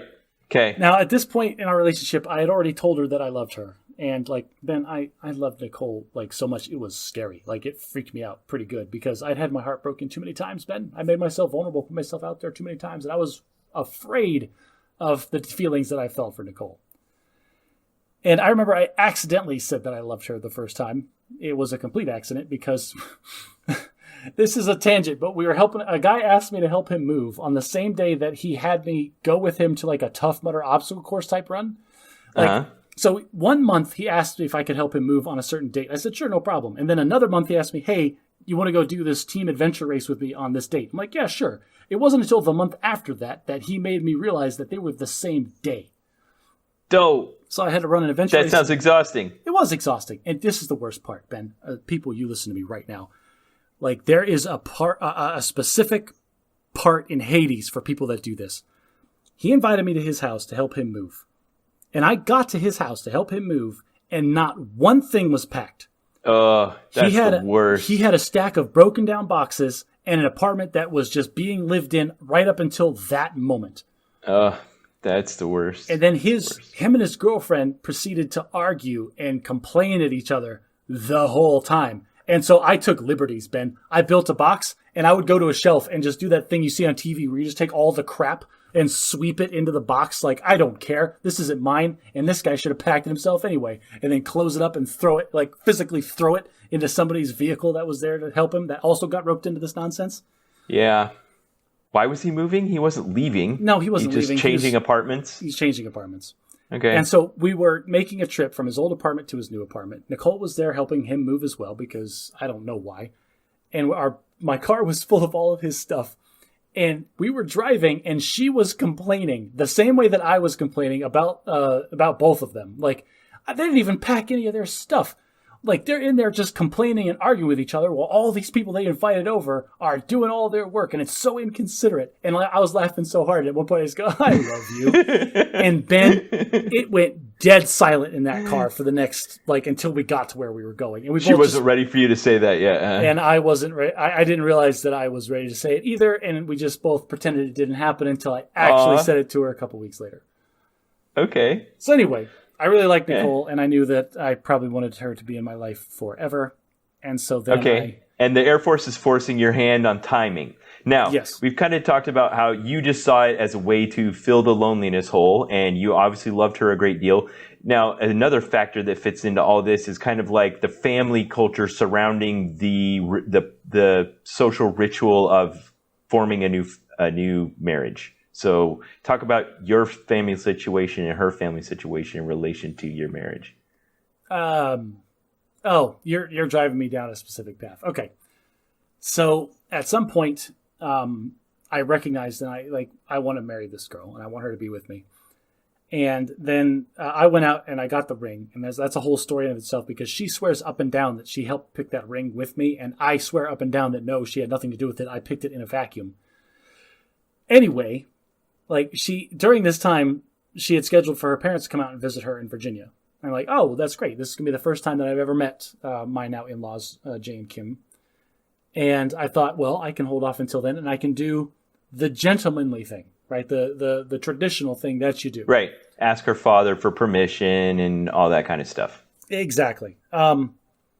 I don't think Jay or Kim are listeners, but I don't want to disparage or my version of this story is very, very jaded and one-sided and not fair to their perspective at all. I was they didn't know me from Adam, And within the first 24 hours of them meeting me, I asked if I could take their daughter away from them forever. Got it. Were they kind of tuned into the Air Force side of this? Kind of. My father-in-law was in the Navy as a reservist for the longest time, so he understood kind of the onus and like how it works and that sort of thing. Okay. But at the same time, is that a great excuse to get married and make these kinds of life-altering decisions? Maybe, maybe not. Depends on who you are. Yeah. So did you do it? Did you grab the bull by the horns, or did you chicken out? Oh no, Ben. Who are you talking to? Of course I did. I waited until my wife was off doing something else, and they were both there, and I gave my little spiel. I'm like, listen, I don't know if I've conveyed this, but I love your daughter like incredibly. Like, it scares me how much I'm in love with her, and I want her to be a part of my life forever. And so, like, I am planning on proposing to her, and I wanted to know if that was all right with you, or some such nonsense like that, right? Okay. I did the whole thing. It was not well accepted. I'm just going to put it that way. I did not get a firm yes or a no. I got a heavily implied no. But it was one of those things where... So I felt bad about it. Like, I felt bad enough to the point where a couple of days, like, it was really hanging over me. Like, well, that did not go well, and they do not want me doing this. But my brother said something to me that made me really, really brought me out of that funk. And he said, when you ask a man if you can marry his daughter, there's only two answers. Yes, and everything else. Right. I was like, you know what? That's true. That's absolutely true. Like, yeah. So anyway, like, I had my own little path of journey and discovery or whatever, but the end result was going to be the same either way. I asked Nicole to marry me. She said yes. And then we got married. Okay, I don't know why this is. I don't know how we're going to fill the rest of the podcast. That's the whole story. No. That is not what happened at all. So, okay, normally if you make that decision, there's an engagement period, and you may decide, like, okay, we want to get married in June, so it can be outdoors, or that we can go to this chapel, or we like this particular season, or something like that. But with the Air Force breathing down your neck, you had a timeline, you had a deadline, which probably wasn't enough to conduct a socially acceptable wedding for two families that live over 1,000 miles away. So, they live 1,000 miles away from each other, and then multiple thousand miles away from where we were at that moment. Right. So, the way this was going to work is I was going to be sent to training, and I was going to be on consistent assignments elsewhere for a year. The way that you're gone for 6 months, I was going to be gone for a year at various locations, learning all the skills I needed for my new career field. And so that gave us a little more time, but not much, because I wasn't going to be there. So, I proposed to her in February of 2009. It had to be 2009. And then we were married. And this is the thing, is like you said, the Air Force is breathing down our neck. So, yes, we didn't really have time to coordinate a big wedding. We didn't have time to get everybody on board. We hadn't really known each other long enough from the perspective of our parents at that point. So we decided that we were just going to go get the paperwork done, and then we'll do the big ceremony later. Okay, this is the proverbial justice of the peace. This is the literal justice of the peace. Go down to the courthouse and get signatures on a paper. We called the courthouse. We scheduled an appointment with a justice of the peace at the courthouse on a Saturday morning. It was a very lovely day. Our friend Cecil, he came to witness. He was the only witness, and he took pictures. Wow. So our first wedding was 3 people and a justice of the peace. And we have some lovely photos of it. And that was this a rash decision? This was not a rash decision. No, this was okay. We knew what we were doing. This was a planned approach to, we're going to do this. We're going to keep it quiet just so we can be stationed together. And then once everything settles out, we can plan the big wedding for the family and everybody can come and do the whole thing. Okay, so you needed to have the officially married paperwork in hand, but you still wanted the family to have a chance to come and show up and show that they support the decision you were making and participate. Absolutely, because weddings are fantastic. Weddings are like prom for adults. It's the only time that you get to dress up fancy, drink to excess, and just really let loose. Like, weddings are the best. And so, like, we didn't want to take that away from anybody. And, like, again, with parents and family, there are people that are emotionally vested in their children getting married. And while we, at the time, intellectually understood that, we're like, we're just married. It's our life. What's the big deal? Well, it's not about us. So it's about other people. So the whole thing. So we were married in early April of 2009. And then once we had that figured out and we went to the Air Force, and the Air Force confirmed us as married in the system, and so we were going to be stationed together and everything, then we started planning what was going to be the wedding for, posterity. And we realized that was going to be expensive. Ben, I don't know if you've priced a wedding lately, but... Funny you should mention that. Actually, I have. Weddings are expensive, especially if you want to do it right, which you don't want to cheap out on like major things like that. And so we were trying to figure out, okay, where can we do it so that both families can come and that we both have really big families and a lot of people that are going to want to be there. And it was about this time when we were looking at spending upwards of $40,000 to $50,000 on a ceremony that would not include like anything for us. Like it was going to be work and then no honeymoon or anything after that. Just go back to your life. Yeah. One of my wife's coworkers mentioned that they had gotten married in Jamaica at an all-inclusive resort, and it was wonderful and fantastic and comparatively super cheap.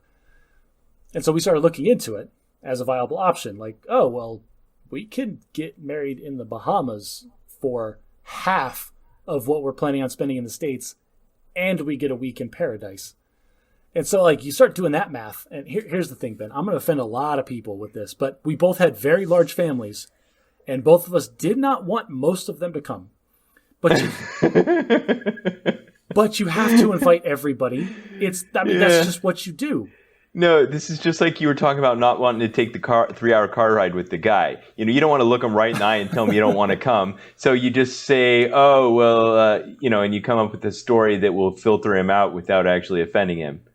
So we invited everybody that could possibly have wanted to come to our wedding. We invited them to our wedding in a foreign country.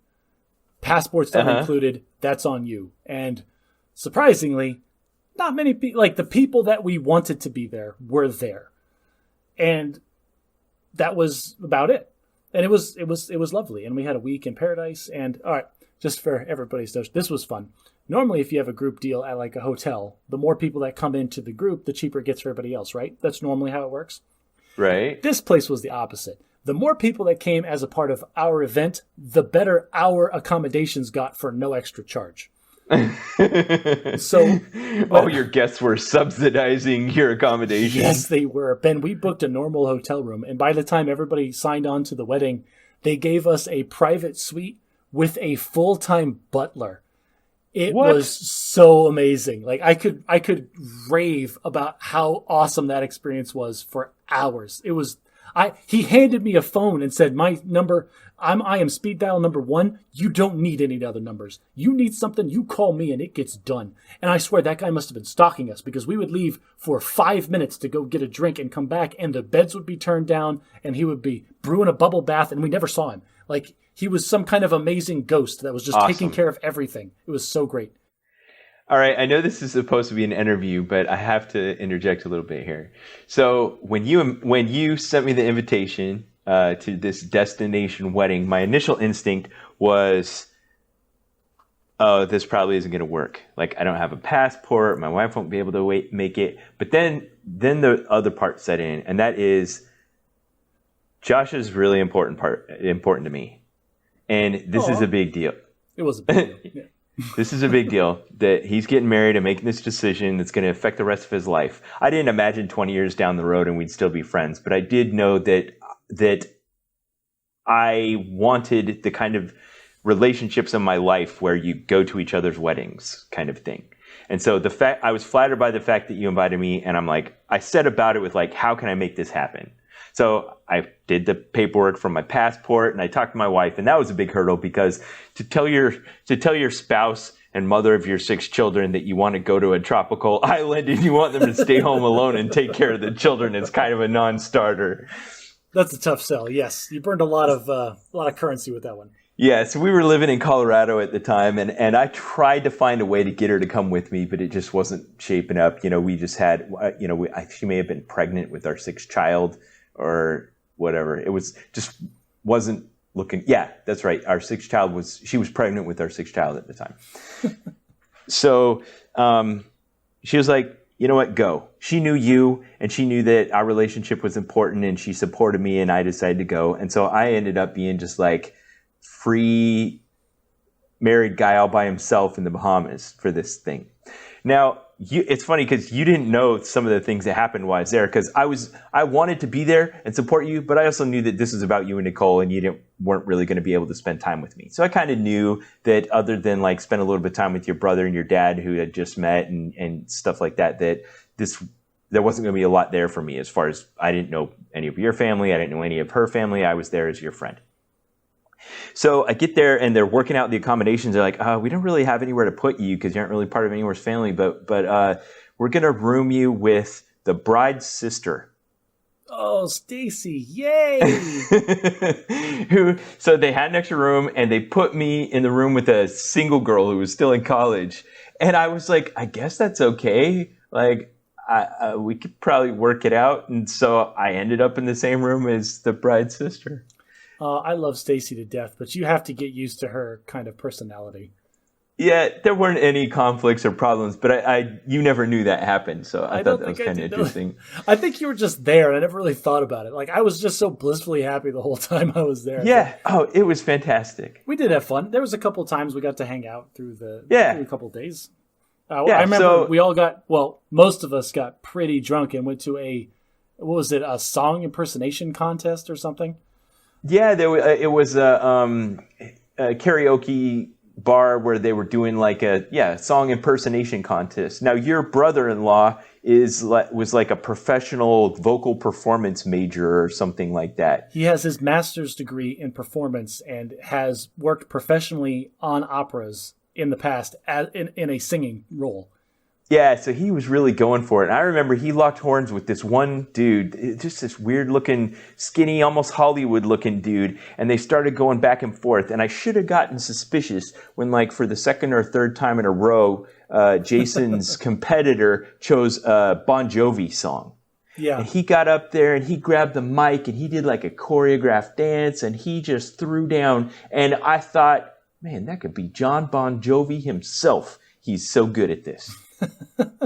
It turns out that the guy was a professional, full-time John Bon Jovi impersonator for his career. In Las Vegas. Yeah. Like that's what he did. Yeah. Fair. Ben, I had a lot of alcohol that night, and there are parts of it that I don't remember. But I remember my brother-in-law, Jason, getting up on that stage and doing a rendition of Summer Wind that brought tears to my eyes. Yeah. Oh, man, he brought down the house. If that other guy hadn't been a professional Bon Jovi singer singing Bon Jovi songs, I think Jason would have owned the night. Oh, definitely. Those were fun times. So we were at the resort, beautiful tropical island, white sand beaches, blue water. We never even talked about how I got there and the problems with that. What? Oh, I almost didn't make it. So I was in training to be a drone pilot at the time. And so I was in Vegas training to be a drone pilot. And like I had a deadline. Like I knew what date the wedding was and I knew what date my flight was. It was booked months in advance. And I kept telling... And I assume you got your chain of command to all agree to, like, you can go to your wedding. The first day I was there, they laid out the curriculum and the plan, and they said, you all will be done on or about this day. And it was like a week before I was supposed to fly out. I'm like, perfect, no problems. But I did make my leadership know, like, hey, I'm going to get married. I know that's not the Air Force's problem or anything. It should line up with the timelines, but, like, I'm just making you aware that if there's some wiggle room in the schedule, I would very much like some priority, and I think I have a good enough reason for it. Well, anyway, they kept getting, like, the final check ride that I had to take could not be simulated. It had to be a live plane. And we check ride is like you're in a simulator doing the actual flight stuff for a drone. Like you are controlling the plane, doing the procedures. And there's someone supervising you, making sure you do it right. Yes, there is an instructor pilot with thousands of hours in that aircraft, like a super expert on everything that could possibly happen. And they're throwing scenarios at you. Okay, if this happens, what do you do? And then you run through the procedures and you just demonstrate your proficiency and your understanding of the aircraft. Okay. It has to be done live. It cannot be simulated. So we had to do it when one of the planes was flying. Well, we were weather down, like the weather was bad and outside of the range of the capacity of the aircraft for like 2 weeks straight. And so everything kept getting pushed to the right. Like it kept getting delayed and delayed and delayed. And I kept telling my leadership, hey, this is like, I know I can't control the weather, but like when it opens back up, I really need to be out there. Ben, there's a lot of details to this story, but I did not know any of this. I had to change. So your marriage is flashing before your eyes. You got all these people. It was done and paid for at the time, tens of thousands of dollars invested. Then I had to change my flight 3 times, and I had to eat the cost all 3 times. I paid for 3 flights from Las Vegas to the Bahamas because it kept getting pushed, and I had to keep changing the flight. And I did not know any of this. It was the point where You almost missed your own wedding because of the military. It was so tight that when I finally did get to take my check ride, I took the first one when the weather got clear. I took the check ride in the morning. In the afternoon, I was out processing the squadron. And in the evening, I was getting on the red-eye flight to catch my connection to the Bahamas. Wow. You're Sergeant Bilko. This was his character. Yeah, Nicole met late to his own wedding because of the military. Nicole met me at the airport for our connecting flight, and she must have been so stressed out. I had been awake for 36 hours at that point, and I was out of it. Holy crap! Wow. Okay, so we got there, and I met your family, who I love, and I was enjoying just the relaxation and the tropicalness and stuff. And you did something I guess I just didn't know was one of the traditions associated with the wedding, and you went out for dinner with just the groomsmen and your dad and brothers and stuff like that, and you gave us all a gift.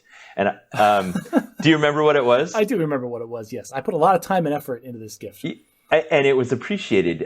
So it was a DVD that you'd burned with a bunch of emulators of classic Nintendo software, and you gave us a USB Nintendo controller. So all you had to do was plug the controller in a USB port and pop the disc in any PC, and then you could play classic Nintendo games.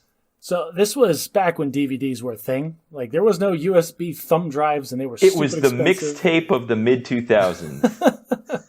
Yes, I thought that was appropriate for my groomsmen gift. I don't think my dad has ever used his. It was great. I still have it, and I love it. So you must have done it for me. I think my brother played with it. He was in college. No, he wasn't. He was married at the time too. He got married before me, so no, I don't know why he got one, but he got it and he said he appreciated it. I'm sure it's in a drawer somewhere. I appreciated the thought and effort that went into that. I'm glad you enjoyed it. Okay, so I got there and they got me fitted for this tan suit with the open collar and nice shoes and stuff. And then we got all dressed up. I have a story about the open collar.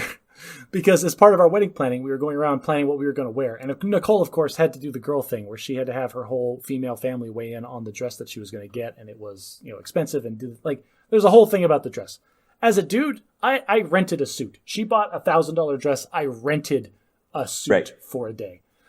And this is the thing is for the longest time, we were struggling with ties. We knew it was going to be tropical, so we're going to have everybody wear khaki and it'll be cool. But what color are the ties going to be to match the mood, and what colors is she going to have on and all that kind of thing? And we were at department stores shopping for ties. And the last department store we went to, there was a lady that came up to us as we're digging through all their ties. And she said, "Oh, hi, is there anything I can help you with?" Yeah, we're thinking about this with this kind of a color. She's like, "Oh, what's this for?" "Oh, it's going to be for our wedding." She goes, "Oh, no. You can't wear that color tie for a wedding. That's just atrocious. You can't do it."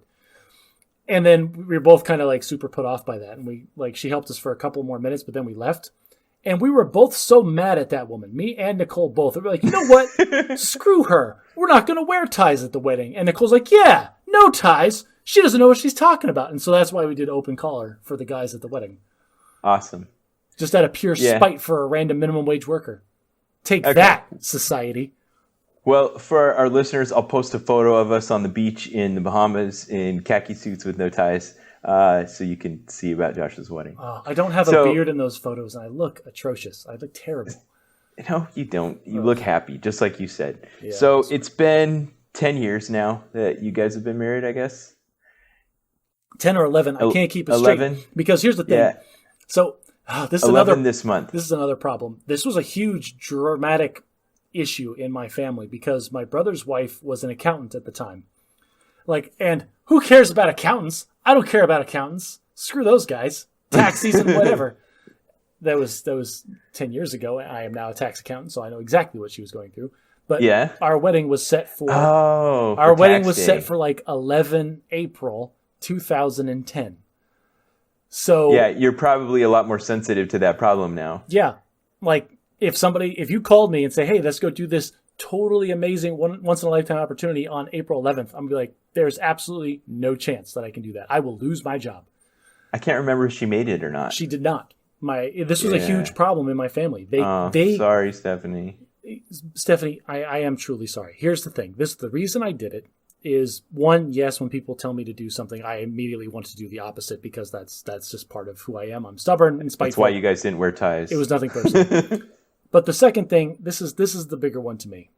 That was the day we got married was exactly 1 year after we had gotten actually married at the Justice of the Peace.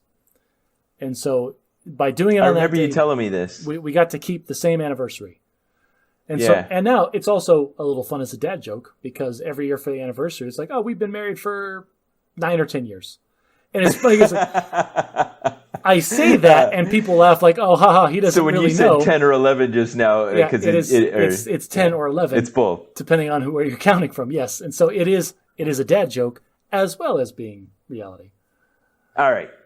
So we've told the story of what you thought about marriage and the circumstances surrounding your wedding and being married and stuff. So you've been married now for 10 or 11 years. Let's wax philosophical and kind of wrap it up. What is your attitude toward marriage now? How do you feel about it now? I mean, I feel it's such an important thing in your life. Like, it's just the most important thing in my life is my marriage to Nicole.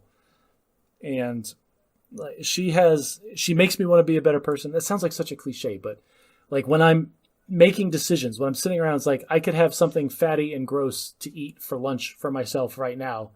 But then I think but then I'm going to be just slightly fatter for my wife. And so then I get up and eat a salad or eat a real food or whatever. Like every little decision just factors into, I want to be better than I am currently because I want to be the person that she thinks I am.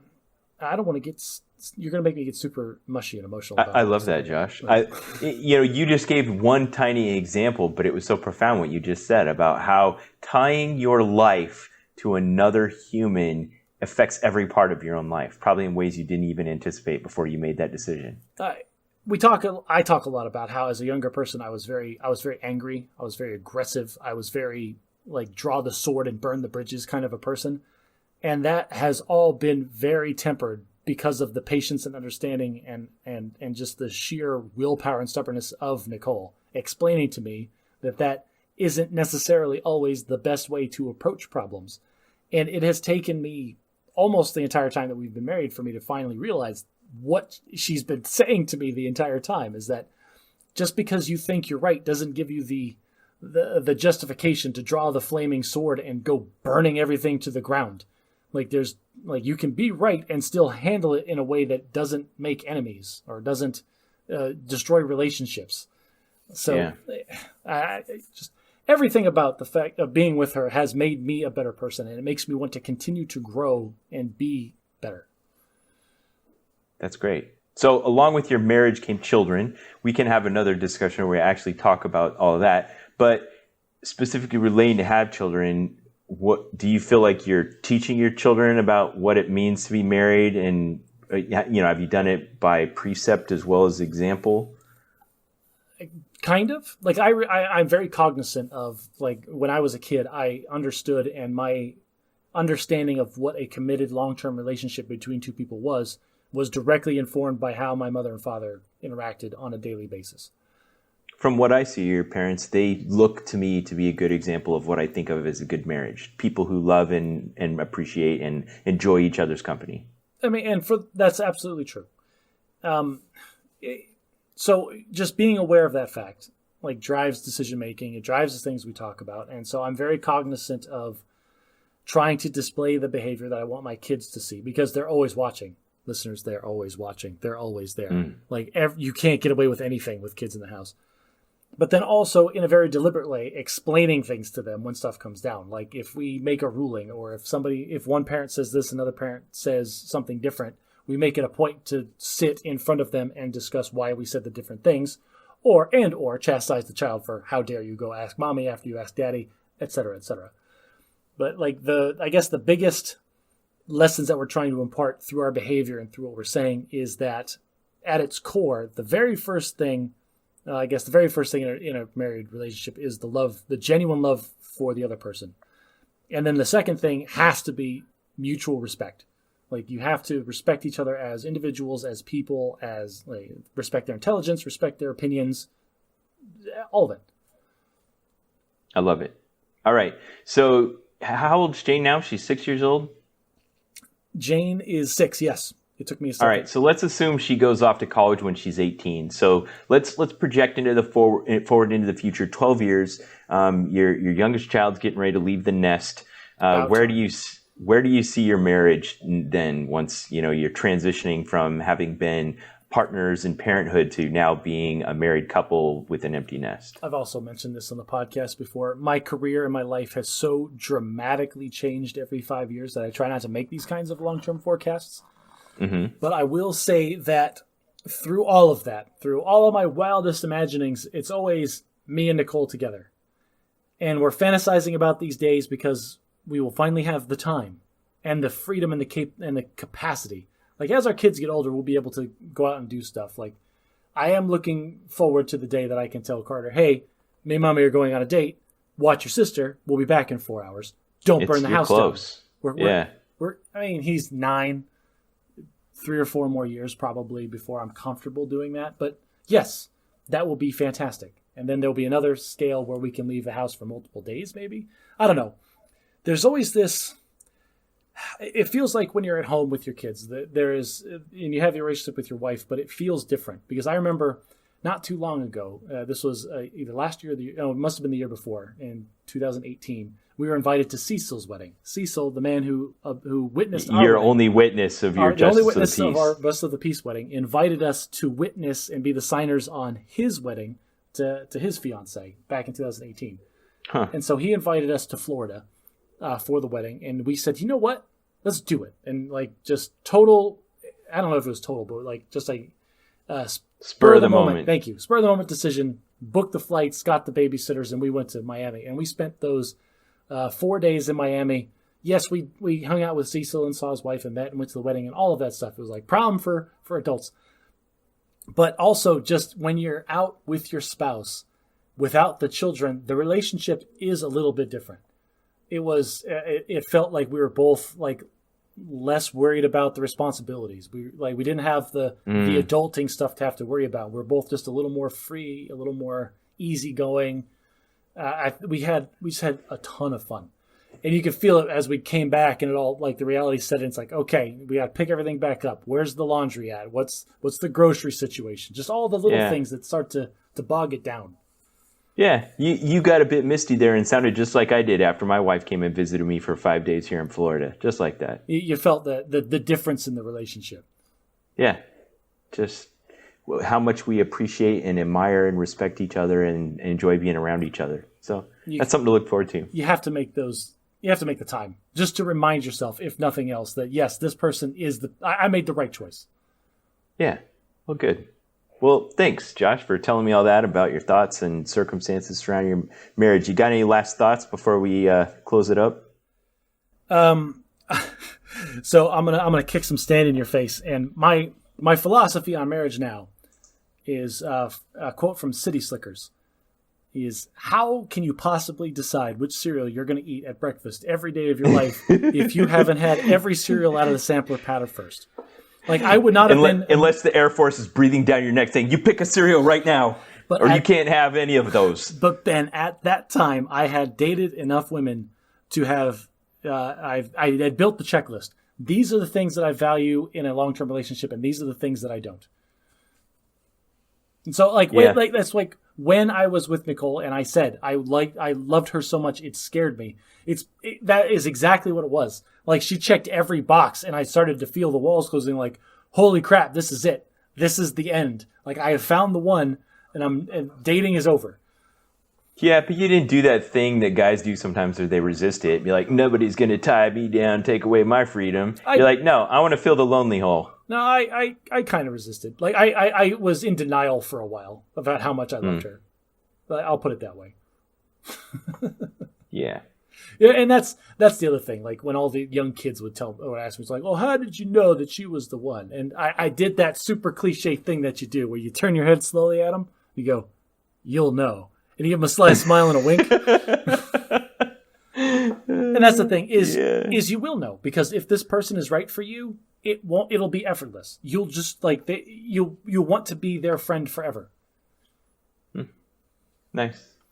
That makes me happy. I'm happy for you, Josh. I'm happy you're still happily married 12 years later. You're such a relationship 10 or 11 years later. So savvy, you. Well, let me change the subject a little bit. So you know that my bachelor's and my master's are both in education, and we haven't talked a lot about education on the podcast, but I want to a little. And I listened to a podcast this week that got me really excited about it. So I want you to listen to it too, and I'll give the opportunity to our listeners, and this can be what we talk about next time. Okay. So one of the authors of Freakonomics, Dr. Stephen Levitt, who's a professor of economics at the University of Chicago, has a podcast now called People I Mostly Admire. And on episode 22, he interviewed Sal Khan, who is the founder and CEO of Khan Academy, which is a well-known online website that provides educational videos for free. It's a nonprofit organization that's been around since like the dawn of YouTube. He's like, hey, I made these videos for tutoring my nephew, but I'll just put them out there on the internet. And since then, it's just grown and grown and grown. And he's still stayed nonprofit and free. But the things he's doing have the potential to revolutionize education. So I'll put a link in the show notes and I'll send it to you if you want to listen to this. It's just 45 minutes. And a lot of the ideas they cover in there are the kind of ideas I want to talk about next time. I think we're due for a serious conversation about education, because Great. I think the current circumstances that the country is in, we had a great opportunity to take a hard look at the education system, and I think we're failing in recognizing the opportunity for change. Yes, that's what I want to talk about. So, yeah. Excellent. All right. And then one other thing I want to talk about is that if you remember a couple episodes back, I had made an attempt to get a custom memorabilia for the podcast of like a Bad at Magic dice D20, and I kind of failed in getting it. So I took it down a different route, but I decided not to tell the audience until I was actually successful. Which is always a good thing to do. Like, make sure you actually have the thing before you start promising it to people. Yeah. So if you, so the thing I decided to do is kind of a mashup of the fact that you and I were both in the military with the ideas and art and style of the podcast. Now, I don't know if I've ever talked about this on the podcast, but our logo, which is excellent, was designed by my little sister, Jonica. And I remember just giving her a few ideas and kind of telling her what I wanted. And she sent it back to me and she's like, this is what I was thinking, maybe something like this. I'm like, are you kidding? This is perfect. And never looked back. She made a few iterations of it and stuff, but it just kind of captured everything great about the podcast. And now when I think of it, I look at the podcast. And if you go browse around on podcast players and look at other people's logos, ours is better. It's really good. So I loved it so much, I wanted to get some memorabilia that would capture it. And I mashed it up with the idea of a military challenge coin. And to give you the 30-second version of this, the military challenge coin is a tradition that's alive and well in most branches of the military, as far as I know, where basically a commander or an organization will get a little round metal disc that's, heavier than the heaviest silver dollar you've seen. They're usually made out of pewter or tin or something. They're super oversized, very thick. They're a coin only in name. They're like medallions almost. Yeah, they're like medallions, and they're custom stamped with whatever it is they represent. And then the only way to get one is to kind of be recognized for a good accomplishment. And then a person who's had one made that represents their command authority or their unit will give it to you in recognition for an accomplishment. And then with it, there's a lot of hazing. You're supposed to always have one on you, and you can't buy it yourself. It has to have been given to you by someone else. And then if someone shows theirs, then you have to show yours as well, and those kinds of things. We don't need to worry about all that. But I got a challenge coin made of the podcast, and I have already sent them out to our Patreon supporters. And if you would also like one, you can go to patreon.com/badatmagic and support the show, and I'll send you one as well. And if you'd like to see what they look like, I'll put a photo in the Facebook album. It's on patreon.com, and you can take a look. And if you want to support the show and you want a beautiful emblem of the show's logo, go ahead and sign up on Patreon. That is outstanding. There's no other word for it. So challenge coins are a real thing. You can look it up on the internet, but I carried one with me every second that I was active duty in the military. I have since stopped doing that because it's a ridiculous waste of my pocket space. But Ben, I promise you, I'm going to carry around my Bad at Magic coin for the rest of time. Like, this is a thing that I will not separate from. Okay, because I carry mine with me all the time now too. All right, that's all I want to say about that. The other thing we wanted to ask you for, listeners, is that we feel like we have a good thing going here, and we love the relationship we have with you guys, and we'd like to be able to have the chance to bring it to other people. And there's something you can do that's free, and it only takes a sec that would really help get this podcast in front of other people that would be interested in it and just haven't stumbled across it yet. And that is to review us on your podcast player of choice. If you're still listening to us, like 2+ hours into us discussing my marriage and how Ben got a city to fix a sidewalk, I mean, come on, you're obviously super into us. Take those couple of seconds, open your phone, and hit the 5 stars on the thing. That would really help us out, and we would very much appreciate it.